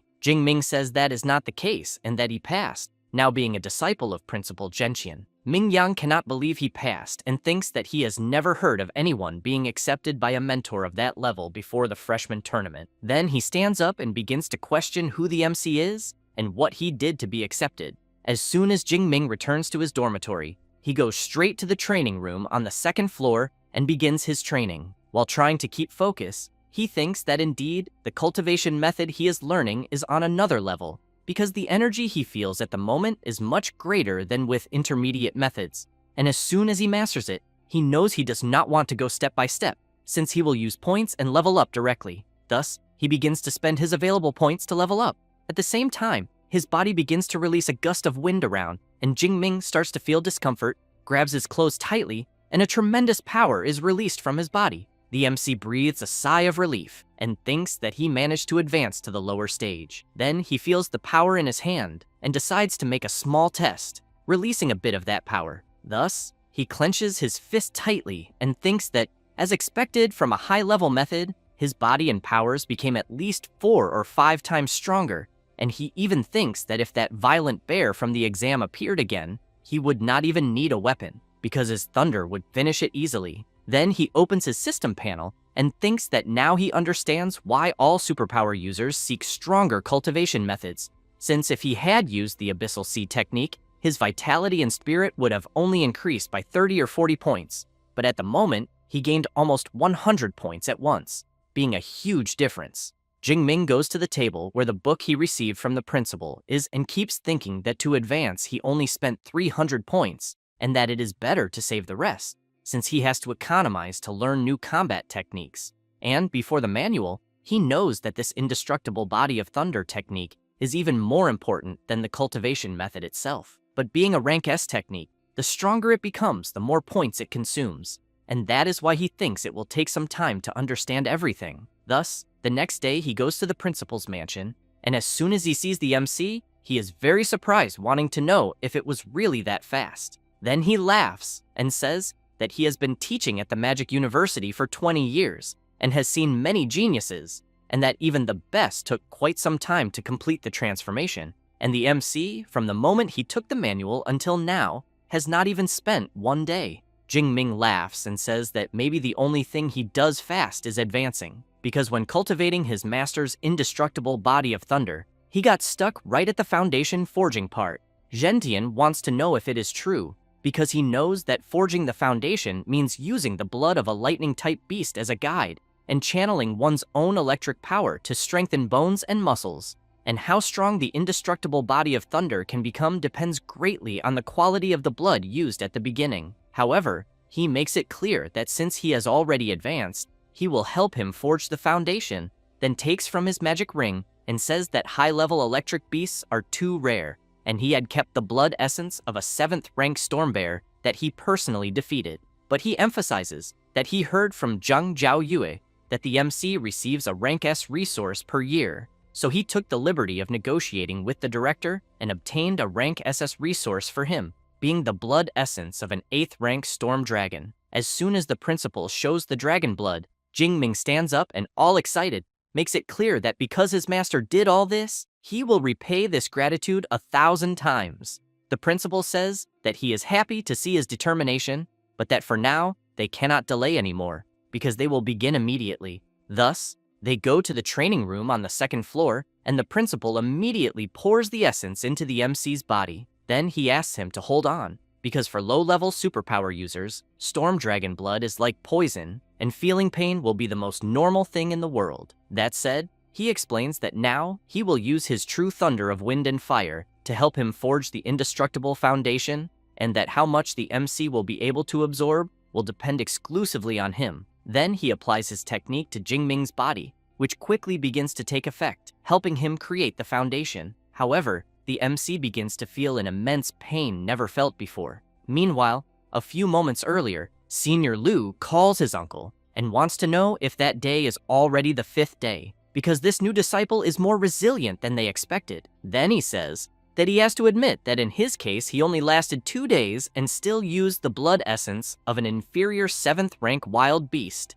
but that the MC's performance truly matches the blood essence of this 8th rank draconic beast. Next, he emphasizes that, moreover, combined with a rank S lightning superpower, he is starting to get curious to see this so-called indestructible body of thunder, until they hear a loud scream coming from the second-floor training room and quickly go there wanting to know if the MC managed to forge the foundation. As soon as they open the door, they are surprised to see Jingming releasing an intense power, but they think that this threatening sensation they are feeling is the same as that of a high-level wild beast, and it even sends chills down their spine. However, the MC, completely out of control, charges at Senior Liu, but the principal shouts loudly asking Jingming to wake up, and at that moment, the MC stops advancing. Completely sweaty and confused, he wants to know what just happened to him and why he had such a strong urge to destroy everything around him. Gentian comments that it was probably the influence of the storm dragon blood essence,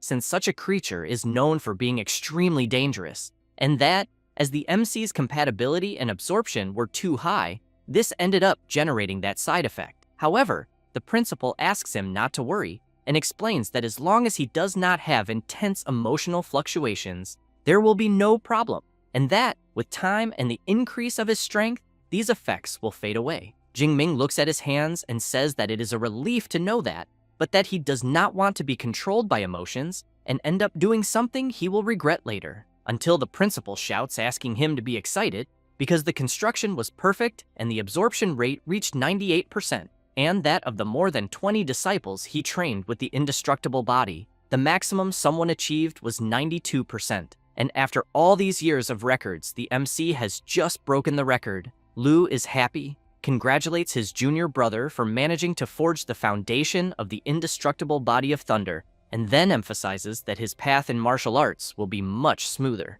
The principal tells the MC that the person next to him is his senior brother, Liu Ming, a superpower user at the peak of the 3rd rank, and that if the MC has doubts about training, he can seek him out.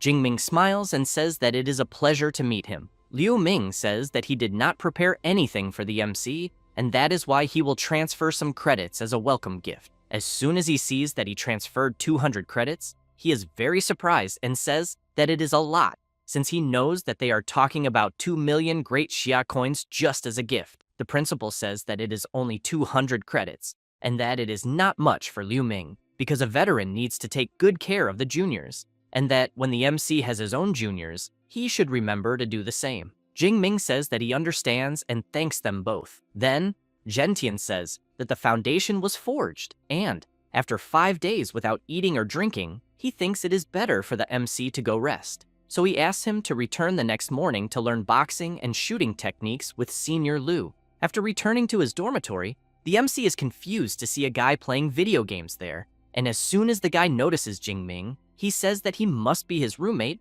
then introduces himself and says his name is Liu Wentao, and that it is a pleasure to meet him. Jingming introduces himself, and the guy is surprised to learn that he is Shu Jingming, because he knows he is the one who ranked first in Jiangnan province.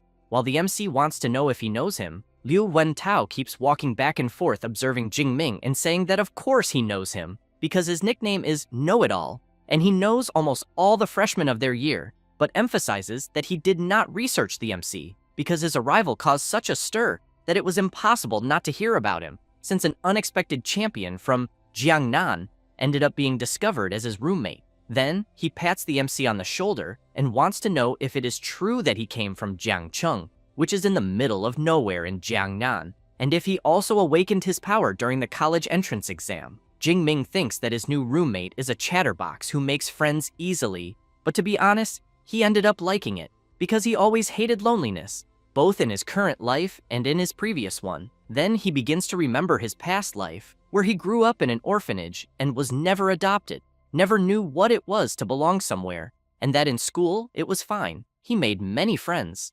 But the happiest time he kept in his heart was college, the pranks with his roommates, playing video games together, and later he did a master's and doctorate, but then he drank too much at the graduation party and woke up in the world he is in now. But to his surprise, even there he is still an orphan, but with a roommate like Liu Wentao, he thinks that at least he knows he will not feel alone. For his part, Liu Wentao tells the MC that he ranked in the top 20 of Chuan Province with a rank A psychic power and chose the Tactics Academy, and that in the future, he wants to lead an army of 1 million soldiers and wipe out all the wild beasts of Blue Star. Jingming asks him to calm down a little and says that he is going to the martial arts hall. Liu Wentao says that he also wants to go because he has never visited the Hall of Magic City University. Thus, after arriving at the Thunder Martial Hall, a branch of the university, the MC's roommate is very impressed with the busy place, since there are several guys with superpowers training there and boasting about having advanced their abilities.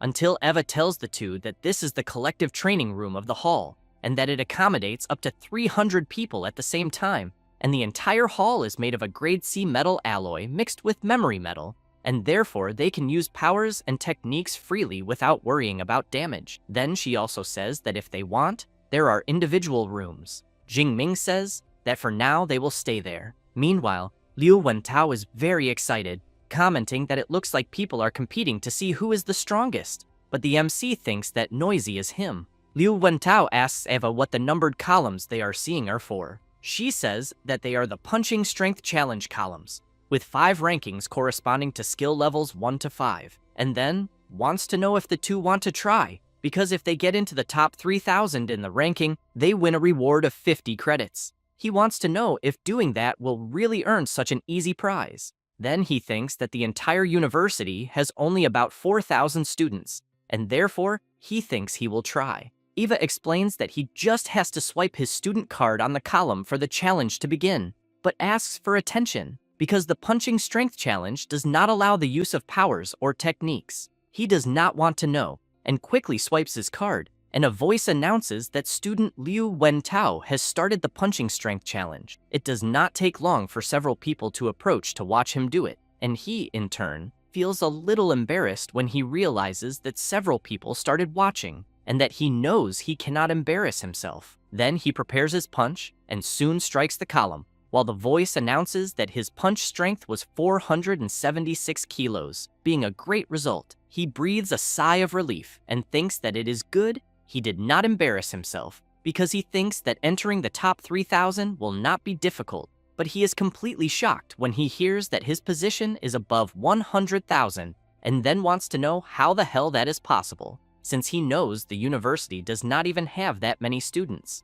Eva explains that this ranking includes the students in the history of Magic City University, which is more than 100 years of records. He gets nervous and says that was a low blow, and that now he understands why everyone was staring at him, because they were just waiting to laugh at his face. The people around burst into laughter when they see that Liu Wentao ranked above 100,000. Jingming tries to comfort him, asking his friend not to take it personally, since his power is psychic and physical strength was never his strong point. Liu Wentao thanks the MC for trying to console him, but wants to know if he will try the challenge too. Jingming takes his card and says that he will try, and as soon as he swipes the card on the column, the machine announces that Xu Jingming has started the Punching Strength Challenge, and more people approach to watch. While the MC stretches his arm, some people comment that apparently the next participant seems to be even weaker than the last, and that they think his punch will be below 400 kilos. Jingming has in mind that he advanced to the first rank, spent 5 days and 5 nights forging the foundation, and achieved the tempered body, so he really wants to see with the punch he is about to throw what the true level of his physical strength is. Thus, he prepares his strike and delivers it with full force to the column. The people watching are quite surprised since it was announced that the MC's punch reached an incredible 4,589 kilograms, achieving the highest recorded strength, breaking the record, and taking first place. People start to question whether they are really seeing and hearing correctly. A girl comments that she heard the top 1,000 on the list are people who can lead an era, so she wants to know how far the MC can go. Her friend emphasizes that this record for the first pillar had lasted for over 10 years, and that's why she needs to record this moment. Liu Wentao gets excited and shouts that the MC just became his idol, and that from that moment on, he will follow him everywhere. Jingming feels embarrassed and asks him not to exaggerate, but thinks the result was even better than expected since the Thunder Tyrant Dragon and he really match, as the boost was immediate. Eva goes to the MC, congratulates him, and points out that he broke the record and 400 points were credited to his student account. Jingming is pleased and asks if breaking the record again would earn him more points. Ava makes it clear that within the same level, it only counts the first time, but he can challenge the other pillars and receive other rewards.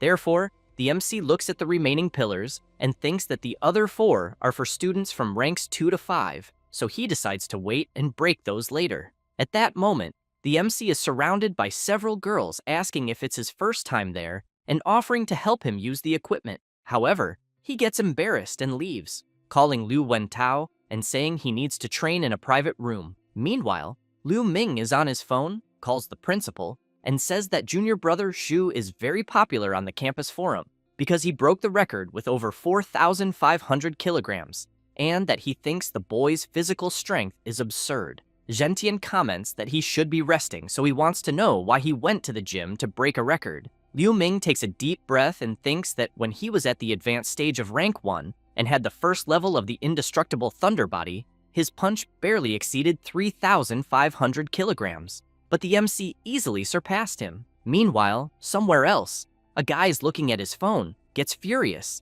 and releases a bit of his power, breaking things on the table when he realizes Xu Jingming also went to the Magic City. Furious, he thinks that because of the MC, he lost first place in Jiangnan province and became a laughingstock in Ning'an, but he knows that this time he will regain all the honor that belongs to him. Meanwhile, in the private training room, the MC is thinking that with the indestructible thunder body, he can endure 5 days without eating or sleeping. Then he tries to cut himself with a small knife, but it easily breaks upon contact with his body. He thinks that the physical training he underwent made his skin as resistant as a lower-rank metallic alloy. He also knows that for an ordinary person, it would be like armor against blades, and that, apparently, this rank S body combat technique truly lives up to its name. At that moment, Liu Wentao calls the MC and says that the news of him breaking the record is blowing up on the forum, and that a lot of people want to challenge him. Jing Ming gets excited and comments that apparently the university's martial spirit is really strong.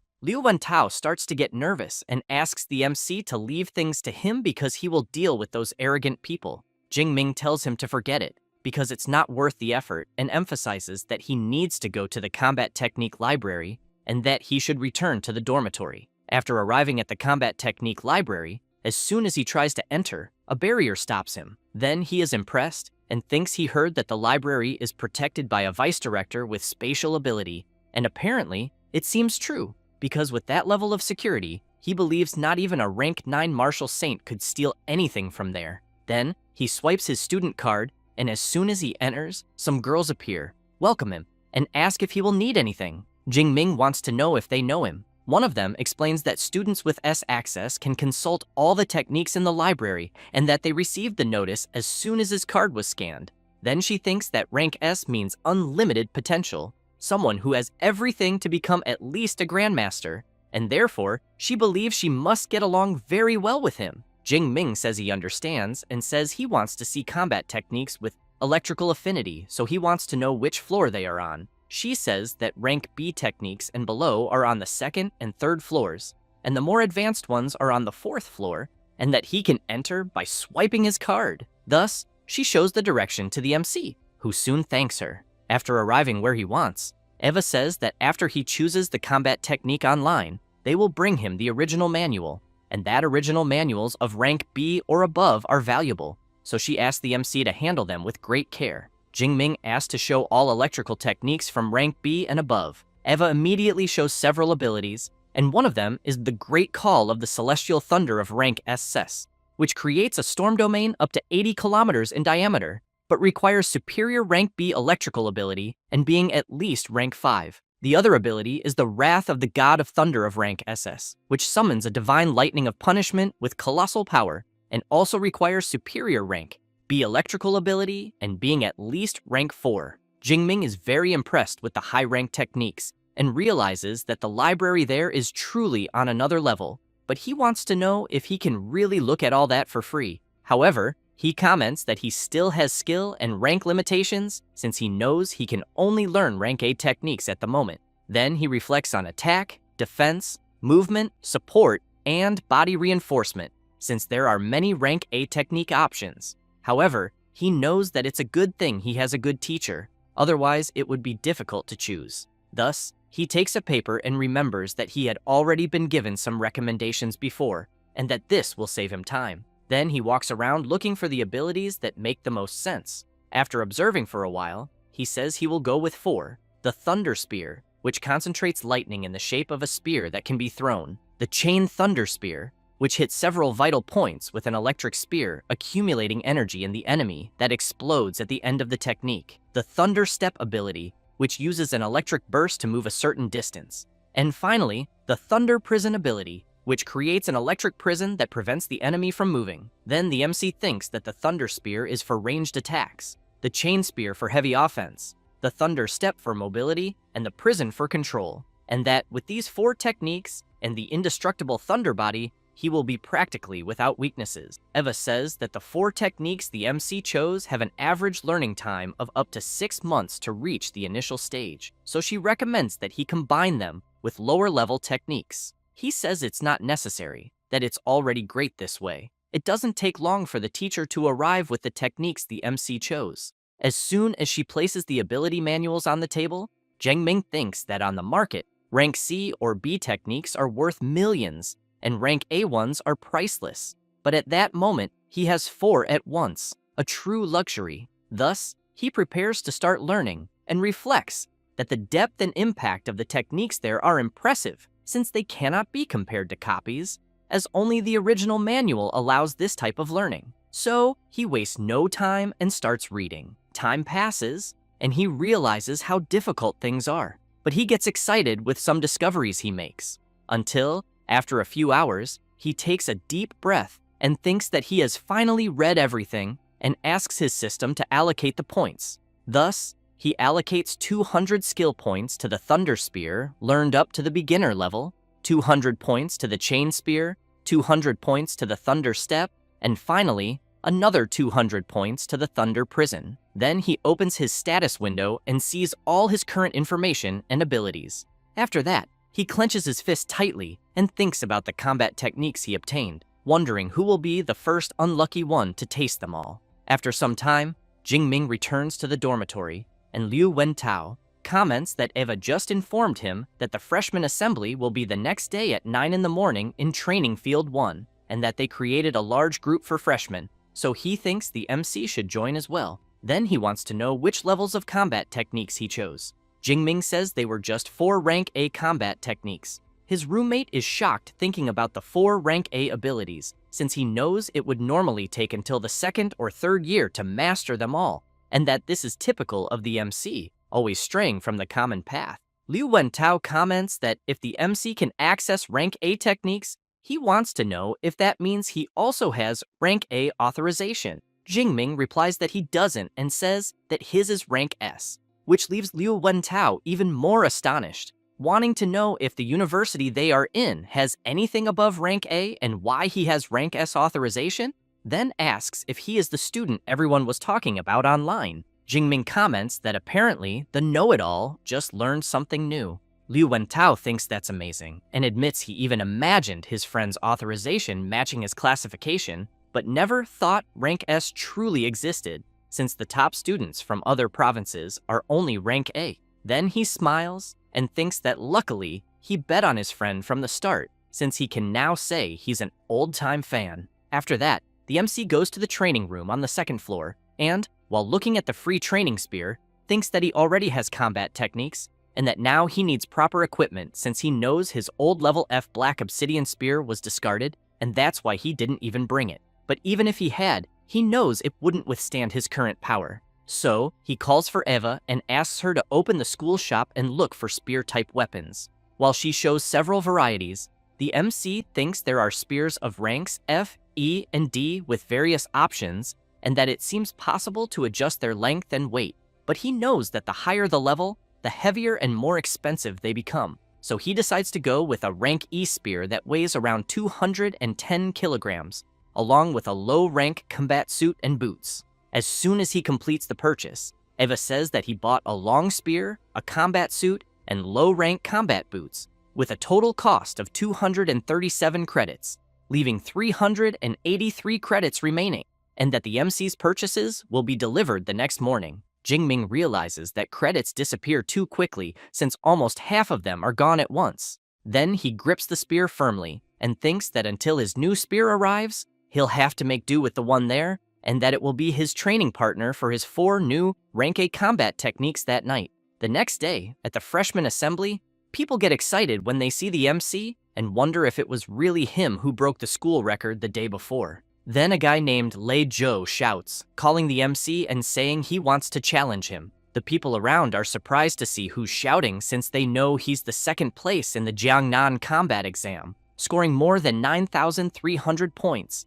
And they've also heard that he comes from a wealthy family and that both his parents are 4th rank awakened. Jingming apologizes to Lei Zhou and says he's not at all interested in his challenge. He approaches and asks the MC not to refuse so quickly, then says that, as far as he remembers, the MC's aunt works with rare and exotic plants. Then he gets even closer and makes it clear that his family is her biggest buyer and that they still owe a good amount, so he thinks that if the payment is delayed, the MC's aunt's family might have problems. Jingming becomes serious and wants to know if he is really threatening him. Lei Zhou quickly jumps back and, quite worried, wonders why the MC suddenly seemed like a wild beast ready to attack, but replies that he wouldn't call it a threat, but rather a friendly reminder. Jingming gives in to Lei Zhou's provocation and asks for the time and place. He replies that it will be within the next 7 days at noon in Battle Arena 3. The people around are surprised since apparently the first place will fight against the second,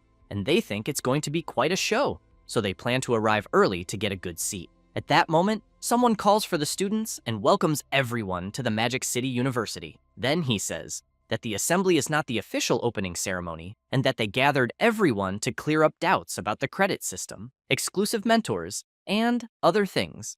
But first, he wants to present the school's combat power ranking. He also emphasizes that they will use a virtual immersion capsule to fight in a holographic simulation and that the final placement depends on how many stages they can clear. So he asks everyone to give their best to climb the ranking since the rewards are very generous. After some time explaining everything and with the students talking about what they heard, the MC, a bit bored, thinks that it's finally over since it lasted more than an hour, and the only interesting part he heard was about the virtual capsule because he needs to test it as soon as possible. But he keeps in mind that in the coming days, it's better to look for Mr. Liu Ming and his mentor to start daily training. Thus, the next day, he starts new training with Liu Ming and also with Principal Zhentian. He follows his training rigorously for a few days until, 7 days later, Liu Ming, quite impressed, wants to know if the MC has really reached the intermediate level of the first rank and how long it's been. Jingming replies that it was just luck.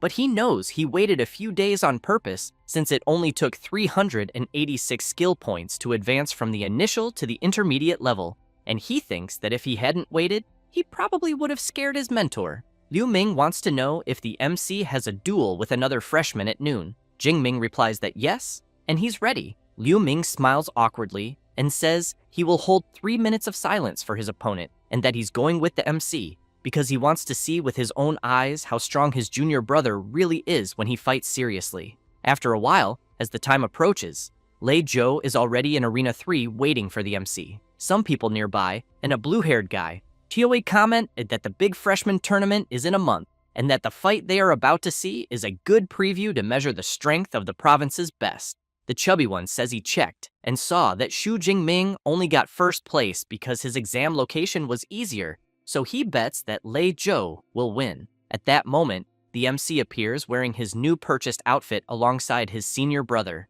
Liu Ming observes the MC's new look and wonders how many senior and freshman girls he'll charm once he becomes famous. Lei Zhou notices that Xu Jingming's rank has increased, but thinks it's fine since he also made his own preparations. Then he calls Jingming and says that just fighting to see who wins is kind of boring, so he wants to know if he's up for a bet.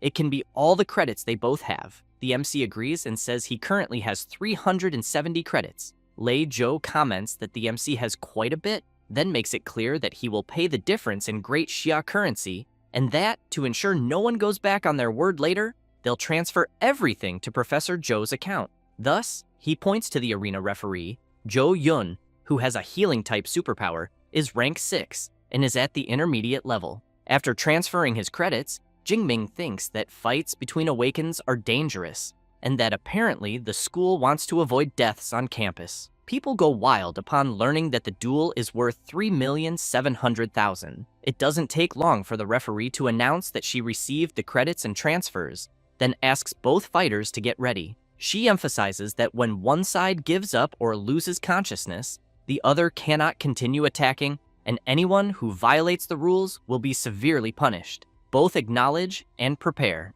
Lei Zhou releases his power and shouts to Jingming that he will reclaim all the glory he took away. The students are astonished to see his power and comment that this was expected from a rank A fire elemental ability. Lei Zhou wastes no time, leaps forward, and uses his flaming slash technique. Jingming waits for the attack to come within his range and blocks his opponent's strike. People are shocked to see that the MC easily blocked Lei Zhou's technique. Lei Zhou himself can't believe it and wants to know how that's possible. The MC releases a bit of his power and tells Lei Zhou that nothing is impossible and that he's weak as hell. With that, he delivers his attack, which hits his opponent directly, making him feel the impact and sending him flying backward. While he's lying on the ground, the students wonder if the fight is already over since they know Lei Zhou was stronger than the MC. They also comment that most freshmen there couldn't even block the flaming slash attack. Liu Ming looks quite bored, thinking that Lei Zhou couldn't even force his junior brother to use 10% of his strength. Then, Zhou Yun enters the arena to announce the winner, but Lei Zhou calls out to her and asks her to wait a moment because he hasn't given up the fight yet. He then takes out a red pill. Zhou Yun notices this and shouts, asking if it's really a blood fury pill, and if he's trying to kill himself since it's just a duel and not a fight to the death. The crowd starts yelling when they see Lei Zhou about to swallow the pill, because they know it temporarily boosts strength but has heavy side effects. Struggling to stand, Lei Zhou says it's fine, and makes it clear that he'll take the consequences, since he's going all out against the MC and fully accepts the result.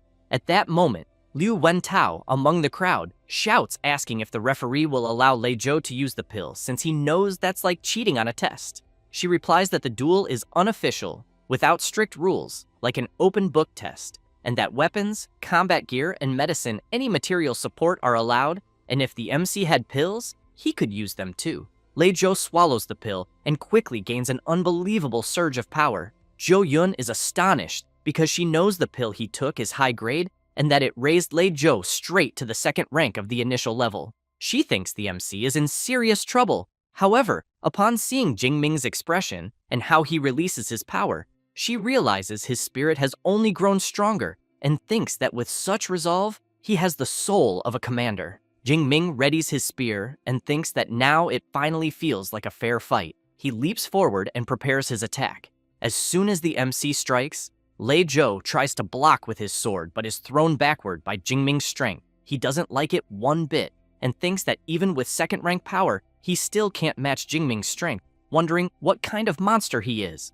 As he gets up and launches his fireball attack, he concludes that he can't face him head-on, so he'll attack from a distance. However, with a simple movement of his spear, Jingming completely dissipates his opponent's attack and asks if that's all he has to offer. Lei Zhou becomes furious and wonders what kind of electric ability the MC is using, but realizes that he can't get close either, so he figures that if he can endure until the MC's lightning runs out before the pill's effect fades, he still has a chance. Thus, he tries once again with his multiple fireball attack, but the MC doesn't stay still either and launches one of his electric abilities, which grazes Lei Zhou, but is enough to make him worried, wondering if the MC also has long-range attacks. However, he soon realizes there's electric energy above his head and shouts to know what the hell is happening. Jingming activates his Thunder Prison, and as soon as Lei Zhou is trapped, he wants to know if it's a restraining technique. Then he tries to use his flame barrier to break free from the electric prison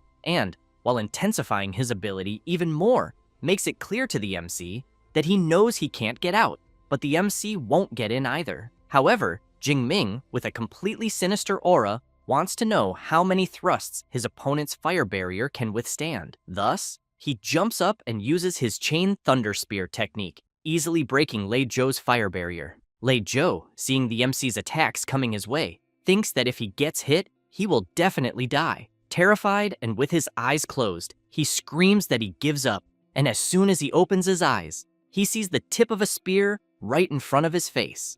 Jingming gives a strong flick to his spear and impales Lei Zhou in a non-vital spot. As soon as he withdraws the spear, Zhou Yun announces that the winner of the fight is Xu Jingming. People comment that it was a crushing victory and that the MC used 4 combat techniques in just 4 or 5 seconds, and the transitions between them were so smooth that they think no freshman should be capable of something like that. The students keep talking about the fight, and one of them comments that Jingming's techniques seemed really powerful and bets that each of them is at least rank B. Liu Ming hears that, takes a deep breath, and thinks they're underestimating his junior brother since he knows those are 4 rank A combat techniques and that he was quite bold to choose them. But he knows the most absurd thing is that he can already use all of them in real combat. Then he reflects that, in his time, he only had the courage to choose 1 rank A technique, the instant lightning, and even then, it took him 4 months to master it. So he knows having a junior brother like the MC is a lot of pressure. At that moment, Lei Zhou calls for the MC, thanks him for holding back and sparing his life, then says that the credits and money are all his, and that he will also make the payment to his aunt within the deadline. Zhou Yun tells the MC that 50 credits and 3,200,000 great Xia coins have been deposited into his student account. He, in turn, thinks that dueling is quite a fast way to make money. Liu Wentao shows up shouting that his friend did great and that he's rich now, then asks if the MC wants to go out at night to relax. Jingming replies that it's better not to, since he has training with his senior brother later. But Liu Ming says he thinks the MC can go since the balance between training and rest is the secret to longevity, and that the MC has been working too hard lately, so he believes he should relax a bit. Jingming smiles and says he'll follow his senior brother's advice then. Liu Wentao is surprised to see a rank A superpower user with the true Jade Thunder ability,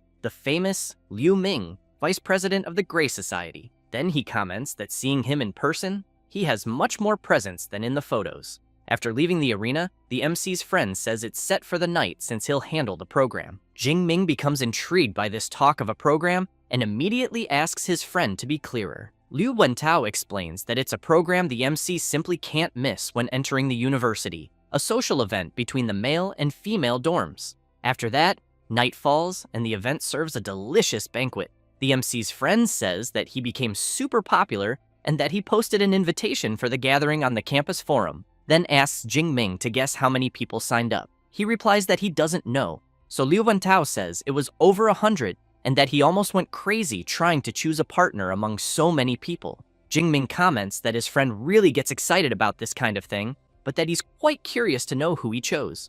Liu Wentao laughs and says he'll keep it a secret, telling him he'll find out soon. Then a girl arrives, and the MC's friend asks her to come closer. She greets everyone and introduces herself, saying her name is Qi Dongxia. Her roommate also introduces herself, saying she's her friend, and her name is Song Qiu-yun. Liu Wentao says that Qi Dongxia has a rank A beast-type reinforcement ability, and that Song Qiu-yun is a rank A user of natural light-type ability at the advanced stage of the first rank, and that she even got the highest score on the Sichuan State Entrance exam. The MC smiles and introduces himself. Song Qiu-yun is surprised to learn that he's the famous Xu Jingming, and immediately asks if he's up for a friendly fight. Qi Dongxia feels embarrassed, calls her friend, and asks her to stop being a fight addict since it's a date. She looks confused and says she thought she was going to spar with student Jingming. The MC laughs, asks them to sit, and explains it was just a misunderstanding. Liu Wentao agrees and emphasizes that tonight is only for having fun, that they'll eat first and then stroll around the commercial street. As soon as they finish eating, they go to the center of Magic City, to Huaihai Commercial Street. Everyone is impressed to see how lively the place is. Then, they pass by a store with stylish and modern clothes. They also see a weapon shop, and the MC thinks that it's no wonder it's one of the biggest commercial centers in the country, since the armors, weapons, and pills are far more complete than in Jiangcheng. They stop to eat some snacks, and afterward, the girls start doing some shopping and soon hand their shopping bags to the MC, who just watches them. He notices that they've already spent several million that night and thinks that Song Qiu-yun seems quite modest in her way of dressing, but didn't expect her to be so wealthy. Liu Wentao wants to know if his friend didn't know since she's famous for being rich and for having a very powerful family. At that moment, Chi Dongxia shouts, asking if they can carry just a few more bags. After a while, they return to the dorms, and the girls say they can leave them there. Song Chu-yun remarks that they had an amazing night and thanks them for it. Jingming smiles and says goodbye to them. However, a bit embarrassed, Song Chu-yun calls for the MC and emphasizes that what she said earlier was serious because one day she really wants to challenge him to a real duel. He's impressed by her attitude, so he turns and makes it clear that he'll be waiting for that day. She becomes even more embarrassed, and Chi Dongxia notices it and says that since classes started, she's never seen her friend treat a guy nicely, but with Jingming, she was even kind, so she points out that she was right to drag her to the date. Song Chu-yun says that her rank A ability, Dawnlight, gives her very sharp perception, and that she can sense the malicious thoughts of men when they stare at her. But she makes it clear that with the MC, it's different because he only looked at her with admiration, without any malice. Chi Dongxia thinks it seems her friend's heart has started to beat differently. As they walk, Liu Wentao takes a deep breath and says that going out for a walk once in a while is actually nice. Jingming agrees, but still thinking about Song Chu-yun, he comments about the advanced stage of the first rank she's in, and that he still has to work hard to get there. With that, 15 days pass, and after a lot of training, the MC says that he thinks the time has come to advance again, so he calls his system and asks it to distribute the points. As his power overflows through his body, the system notifies that 456 skill points were spent, and that the MC advanced from the intermediate to the advanced stage of the first rank. Then the system notifies that he spent another 354 skill points, and that now his indestructible thunder body is at level 2. Jingming takes a deep breath and thinks that, as always, leveling up improved his overall strength, and that the second level of body strengthening still focuses on bones and muscles. But he keeps in mind that according to the book in front of him, if he manages to reach the third level, he will unlock a special state called the Extreme Thunder State, gaining an absurd increase in strength and speed for a short period of time. Then he opens his status window and thinks that he's quite excited about the Extreme Thunder State, but knows it's a shame that his skill points are almost gone. So he considers that it might be time to ask the professor for permission and go to the Wild Zone to hunt some beasts and gather more points. After visiting Principal Gentian and telling him that he evolved, the principal can't believe it and wants to know if the MC really evolved again in such a short time. Jingming says that's what he was about to say, that it happened the previous night, and that his indestructible thunder body also advanced to the second level. Very impressed and excited, Gentian thinks that advancing in rank and body strengthening are two huge milestones, and that his student speaks as if he had just drunk a glass of water. So he believes that with a rank S ability and the MC's effort, it's impossible for him to fail. Liu Ming appears saying that he had already said before that his junior brother is a complete monster, since it took him more than 6 months to go from the initial stage to the advanced stage of the first rank. The principal points out that it's not only evolution that matters because combat training is also essential, so he asks the MC to fight his senior brother Liu Ming to show how far his strength has come. Thus, both go to a combat training room, and Liu Ming makes it clear to the MC that he will use the power of the initial stage of the second rank. Then, both get ready, and as soon as the principal asks them to start, they move at incredible speed. As soon as their weapons clash, Liu Ming is surprised and thinks that his junior brother's strength is truly amazing, and that he seems to be on the same level as his own. On the other hand, Jingming thinks it's the first time since he got the system that he's facing someone as strong as himself. After thinking about this, he activates his Thunder Prison technique and traps Liu Ming. Then he leaps toward him with his Chain Thunder Spear technique. Liu Ming, in turn, smiles and tells the MC that the combination he's using is the same one he used to defeat Lei Zhou, then emphasizes that it's a pity he's not that freshman. Thus, he activates his True Jade Thunder ability, blocking the MC's attack. After fighting for 20 minutes, Jingming is exhausted, commenting to his senior brother that his Divine Thunder ran out, and that, because of that, he admits defeat. Liu Ming makes it clear that he didn't lose due to lack of technique, but because of the energy of his ability. The principal comments that the fight wasn't bad at all, and that the MC's performance exceeded all his expectations since he thought Liu Ming would win easily, but it was so close that he had to rely on physical endurance to win. Liu Ming smiles and wants to know if the MC knows what his strength level was moments before. Jingming asks what it was, and his senior brother says that he was invincible in the second rank. The MC is very surprised to hear that, but the principal says that the training is over and that both can rest a little, then explains that the fruit there is of the clear spiritual type, which helps to recover energy, making it perfect to eat after intense training. Jingming goes to the principal and says that he wants to ask for something. Thus, he explains that he is thinking of leaving the university for a while and going to the wild zone. Gentian wants to know how long the MC intends to stay away. He replies that a little over a month, but makes it clear that he will return before the freshman tournament. The principal is intrigued, as he knows that the wild zone is not like the admission test area, because there is no army there to protect anyone, and beasts roam freely and appear randomly. One mistake and someone might run into a high-level beast. Then he puts his hand on the MC's shoulder and lets him go, but emphasizes that he should remember that if things get tough, he must run without thinking twice, as every specialist goes through moments of danger. He then worries that if his disciple wants to surpass himself, he won't be the one to stop him. Jingming bows his head and thanks his principal. However, he wants to know which wild zone the MC was thinking of going to. He replies that it's the one on the outskirts of Yuanshui City. Gentian says that one isn't the worst, that it's near the Magic City, and that the strongest beasts there are of the 4th or 5th rank, so the risk is lower. He also says that he will ask Liu Ming to give him some tips. Then, while activating a storage ring, he makes it clear that out there he won't be able to help him much, but will prepare a very good weapon for him. Thus, after taking something from his magical warehouse, he hands it to the MC. After that, Jingming returns to his dormitory and immediately asks Eva to open the university's mission system. While observing some missions, he thinks that, according to what his senior brother said, it's best to accept some field missions before leaving the university to collect some credits.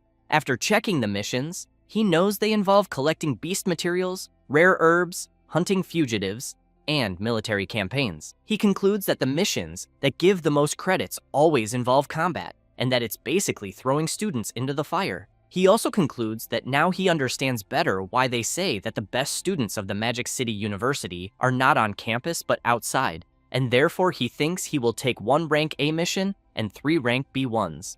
Thus, after accepting the missions and preparing for them, he says that he can't keep delaying. As soon as he arrives at the supply base in Yuanshui City, he sees that the place is quite busy, but on the other hand, he feels quite excited, and as soon as he enters a place, a woman approaches him, welcomes him, and asks how she can help. Jingming says that he wants to register as an adventurer, but thinks that to enter the wild zone, he first needs to register as a nationally recognized adventurer. As soon as she takes the MC's card, she is very surprised to see that he is a student from Magic City University, as it's quite rare to see a first-rank person going to the wild zone. Then she says it will take a little while to prepare his ID, so she suggests that he can go rest a bit. As soon as the MC turns to go wait somewhere for his ID to be ready, he hears some euphoric people shouting that the goddess Jiang Chuyi is there. This is Jiang Chuyi, a second-year student at Magic City University. As she walks through the place with her guards, people comment that it seems like she will record more content in the wild zone.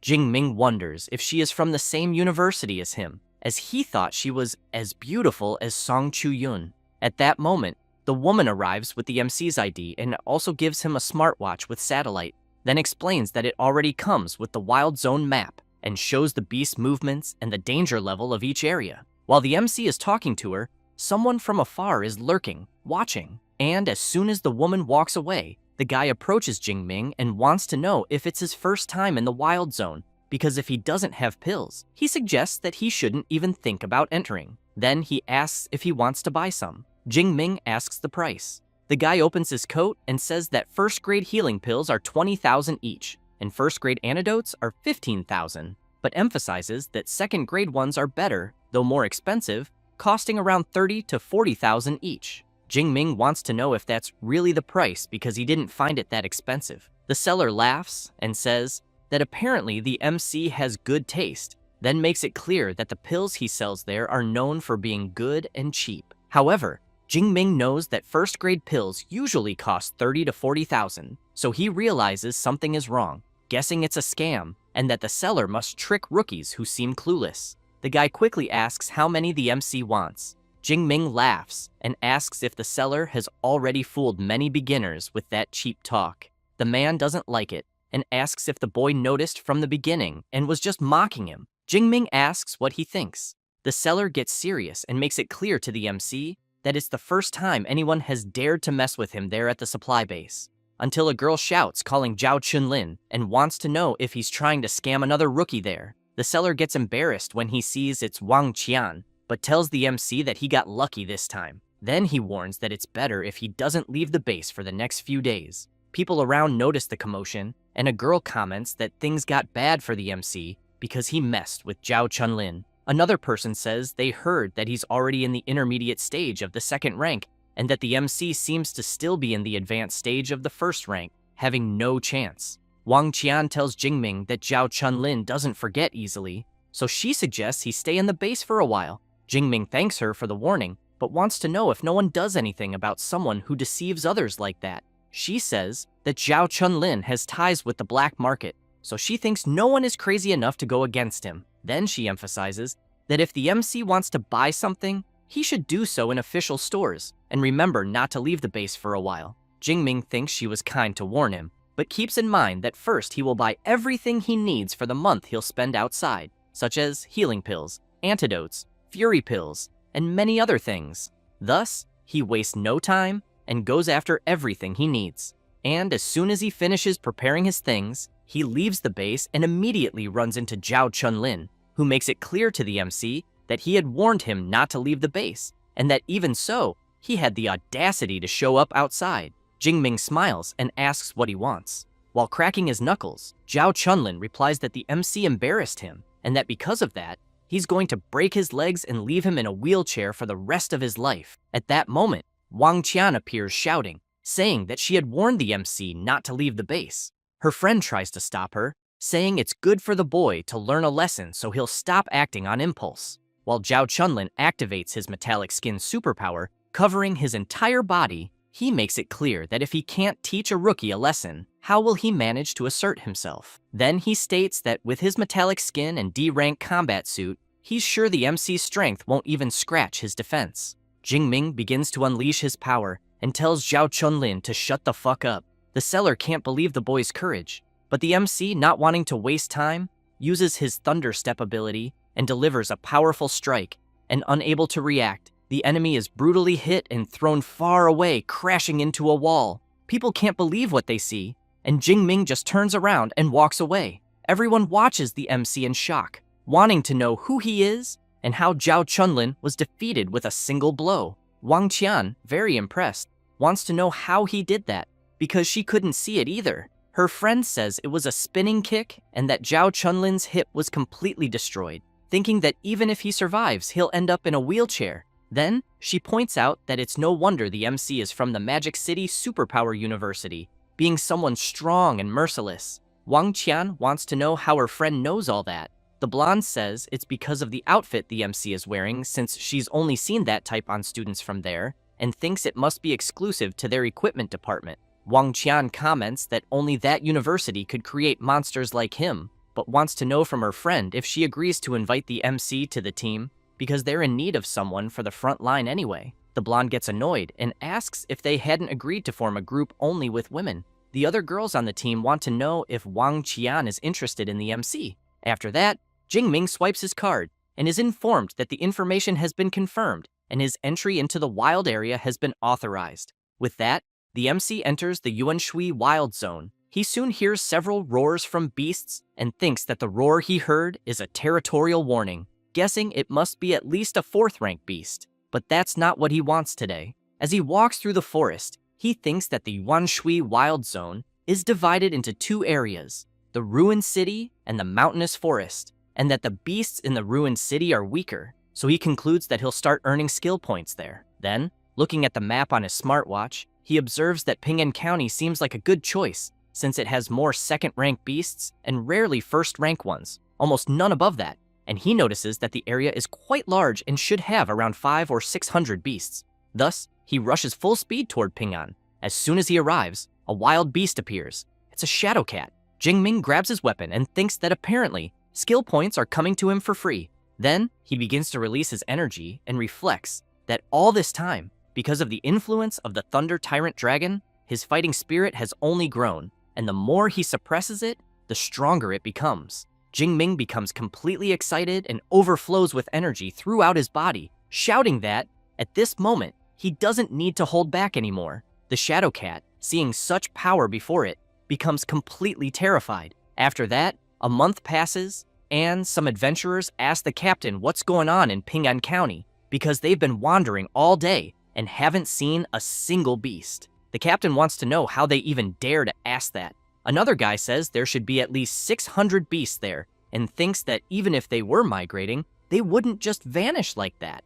Then a sharp-clawed tiger comes out of the alley. The captain and his subordinates get excited because they finally found a beast. However, an electric attack is launched, and as soon as it hits the tiger, it completely destroys it, causing a huge explosion at the site. One of the adventurers wants to know what the hell is going on, and if, by any chance, it's some new laser weapon. The captain replies that it's not because he knows laser weapons are faster, and thinks that what they saw looked like a lightning combat technique. Then he orders everyone to get out of there, because he fears there's probably someone very strong dominating the area, and that the attack they saw was a warning. As they run away, one of them comments that now it makes sense why there are no beasts left, because they were probably all killed by this lightning expert. The captain yells at everyone to stop the nonsense, because they need to get out of there before they anger that guy. From the top of the building, the system notifies the MC that he has defeated a second-ranked Blade Tiger and gained 19 points. Jingming thinks that his Thunder Spear currently reaches over 1,000 meters. And as soon as he opens his status window, he realizes that in 1 month he earned more than 8,000 points, advanced from the advanced stage of the first rank to the advanced stage of the second rank, and that his indestructible Thunder Body reached the third stage, besides having improved several rank A techniques to the intermediate level. Then he wonders if anyone else could have achieved such a feat. After that, he thinks that he's already done what he needed to do there, and that the next day, he'll return to the supply base and then go deeper into the jungle. As soon as he arrives at the Yuanshui supply base, people are astonished to see him and want to know where the MC got the huge tactical backpack, and if by any chance, he's carrying a rhino's body in it. Jingming knows that it's a good thing he bought the reinforced version of the backpack. Otherwise, he thinks it wouldn't even fit half of the more than 400 kilos of beast materials in it. Thus, he goes straight to the base hall, and the clerk asks him to put the items on the scale. As soon as he opens the bag and places everything on the floor, he says that they're materials from second-ranked beasts and that they weigh more than 400 kilos. The woman can't believe the amount of stuff he brought. Then she notices that there are blade tiger tendons, horns, and many other valuable things. Feeling a bit awkward, she asks the MC to wait a moment because it's a lot and she needs to call more people to help with the inventory. It doesn't take long before a man shows up, introducing himself as Zhao Yi, the supervisor of the acquisition department. Jingming shakes his hand and introduces himself as well. Zhao Yi comments that the MC is quite promising since hunting all that at his age is very impressive, but emphasizes that he'll call the team to count the materials and therefore asks if the MC can accompany him for a moment. Thus, while the acquisition team inventories the materials, they go to a more private place, and Zhao Yi gives the MC a platinum member card from the base, explaining that the card grants a 5% discount on purchases. But he thinks that a young second rank with such potential as the boy in front of him is someone he needs to maintain good relations with. Jingming thanks the supervisor, until one of the employees shows up calling Zhao Yi and informing him that the count has been completed, totaling 90 pieces from second-ranked beasts in the advanced stage, 107 in the intermediate, and 221 in the initial stage. The supervisor is quite surprised, wondering if the boy wiped out an entire nest. Thus, Zhao Yi informs that the total value came to almost 25 million, but they'll round it up. Jingming feels happy and thanks him. It doesn't take long before a message arrives informing him that 25 million has been deposited into the MC's bank account and that he now has a new balance of 29 million. Jingming thinks that now he can truly say he's become rich. Then the MC says goodbye to the supervisor and comments that he'll soon bring more materials. He asks the MC to take his card and call him when he has time. As Jingming leaves, Zhao Yi thinks that the boy will go very far. Then he notices his phone ringing, and when he sees it's Zhao Chunlin, he answers and wants to know what he wants. Furious, Zhao Chunlin yells, saying that he saw who attacked him at the base and that the supervisor needs to avenge him. Zhao Yi wants to know if it's the second-ranked boy he mentioned and how he plans to take revenge. Zhao Chunlin yells, asking the supervisor to send the Shark and Tiger squad because he wants to see the MC beg to die. Zhao Yi replies that fine, the squad is under his command, but makes it clear that after this, he shouldn't call again. Zhao Chunlin tells the supervisor to relax because as soon as it's done, he'll leave the city of Yuanshui. After hanging up the call, the supervisor starts wondering why he feels strange and if perhaps he's overthinking it, since he knows that the Shark and Tiger squad is elite and that all its members are second rank, believing that taking down someone at the advanced level of the second rank shouldn't be a problem. Meanwhile, the MC sneezes and wonders if someone is mentioning him in a conversation. Zhao Yi, after going to his office, calls Supervisor Wang and says that he has just discovered a very impressive superpower user named Xu Jingming, and that he brought in more goods alone than a dozen squads combined. This is the head of the base, Supervisor Wang Chuang, who replies that he will take a look at Xu Jingming's record.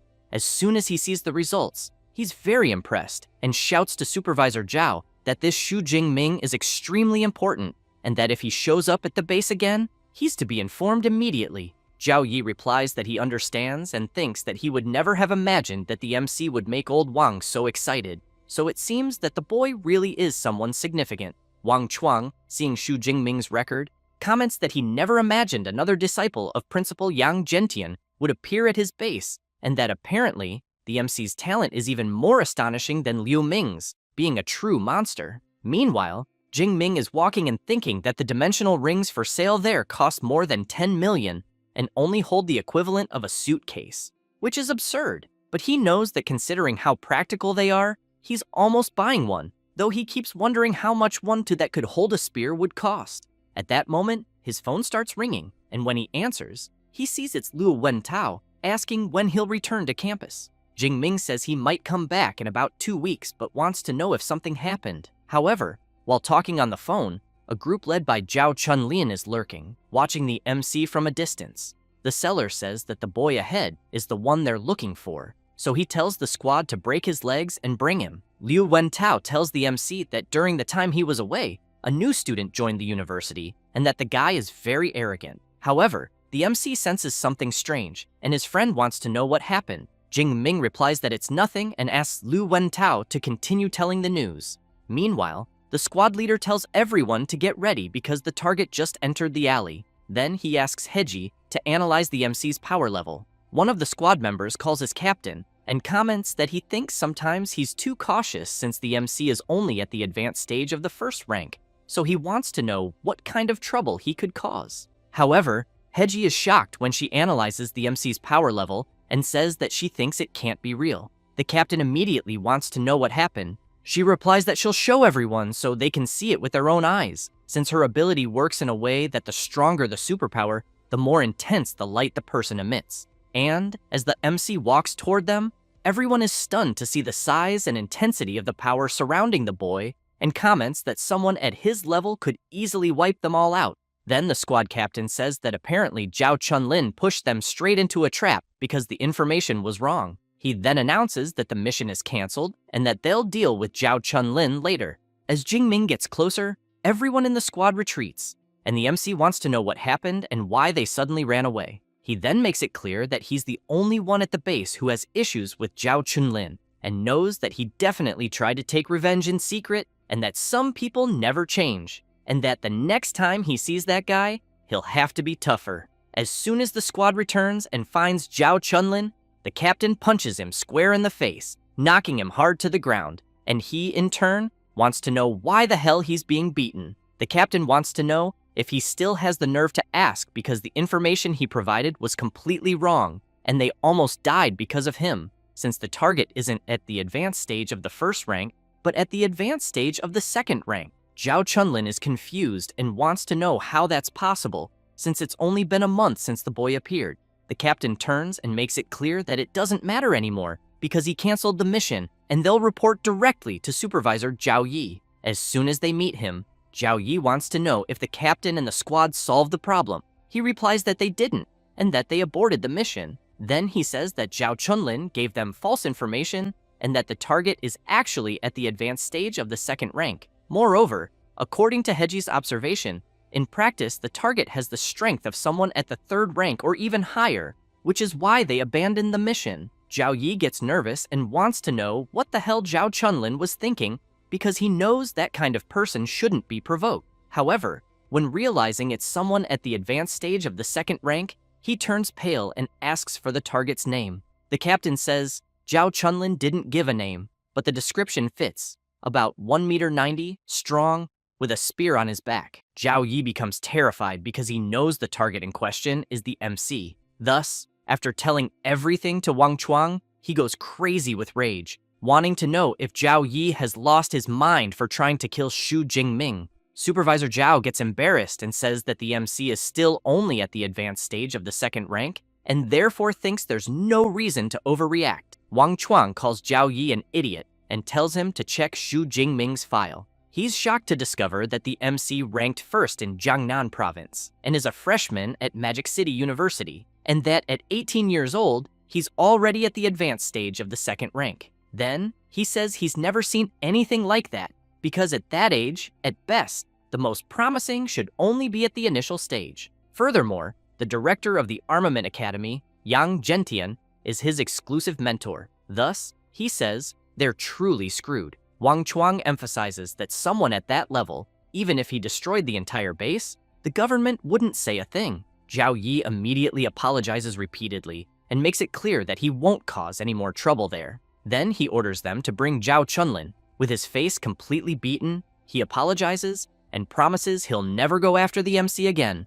Zhao Yi puts his hand on his head and emphasizes that apparently just a beating won't be enough because the main culprit has to die. And if he wants to blame someone, he should blame himself for messing with the wrong person. Saying that, he completely eliminates Zhao Chunlin without any mercy. After that, he turns to Mr. Wang and wants to know what he thinks. The chief asks if Supervisor Zhao thinks what he did isn't too little. Then he turns and stresses that he might pretend not to have seen the crap Zhao has done at the base before, but this time, he went too far. Saying that, he makes it clear that everyone involved in this must be punished, both him and the Shark Squad, because they can't leave room for gossip or make it seem like they disrespected the MC. Sometime later, at the entrance of the supply base, Chief Wang and several other supervisors are gathered there. Some people comment that the man in front must be the base chief and that, except for Supervisor Zhao from the acquisition department, everyone else is present. So apparently, for everyone to be gathered there,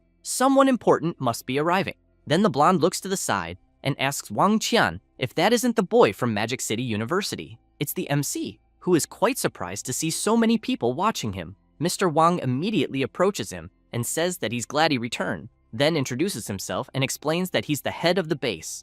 Wang Qian is very surprised to realize that all the supervisors are gathered there to personally welcome the MC. The blonde emphasizes that she thinks this boy is not just a simple student. Wang Chuang says that he heard what Zhao Chunlin did to him, then makes it clear that the base takes full responsibility. He also says that Zhao Chunlin was executed on the spot and that the others involved have already been punished, promising that they will spend the rest of their lives in prison. And, as a way of apologizing, the base has prepared a special gift for him. Jingming thinks that it's no wonder Mr. Wang is the chief since he handled everything so quickly. Thus, Wang Chuang shows the black member credential of the base, the highest level, and from that moment on, lodging there is free for the MC, in addition to all his purchases having a 20% discount. Then, he emphasizes that he will also grant a dimensional ring with a volume of 1 cubic meter. Jingming is very surprised and thinks that it's exactly what he needed.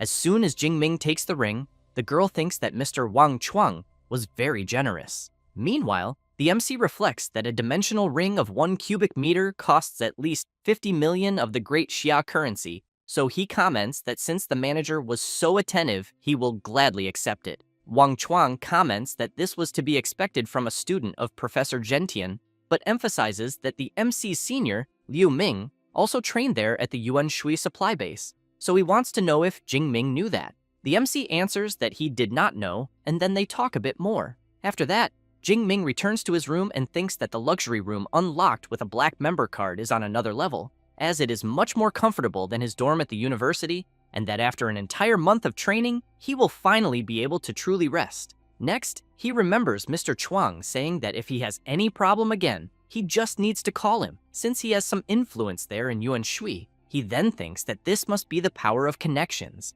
as he knows that a common second-rank genius would never receive the kind of treatment he is receiving. Therefore, he closes his eyes and thinks that the dimensional ring needs to be bound with spiritual power before it can be used, and he knows that his spiritual power is at 972 hertz, far above the average of awakened individuals in the advanced stage of the second rank, which ranges between 600 and 700. He then gets excited and comments that it seems he can take things out just with thought and store them by simply touching, and that apart from the fact that living beings cannot be stored, the ring is very practical. As soon as he senses and stores some things inside the ring, he quickly calls his master and tells him that he just left the wild zone and has something to say. After the MC tells him what happened during the month he was away, Zhentian becomes very surprised, wanting to know if, after Jingming was targeted for assassination, they gave him only a dimensional ring as compensation, then makes it clear that if anything had happened to Jingming,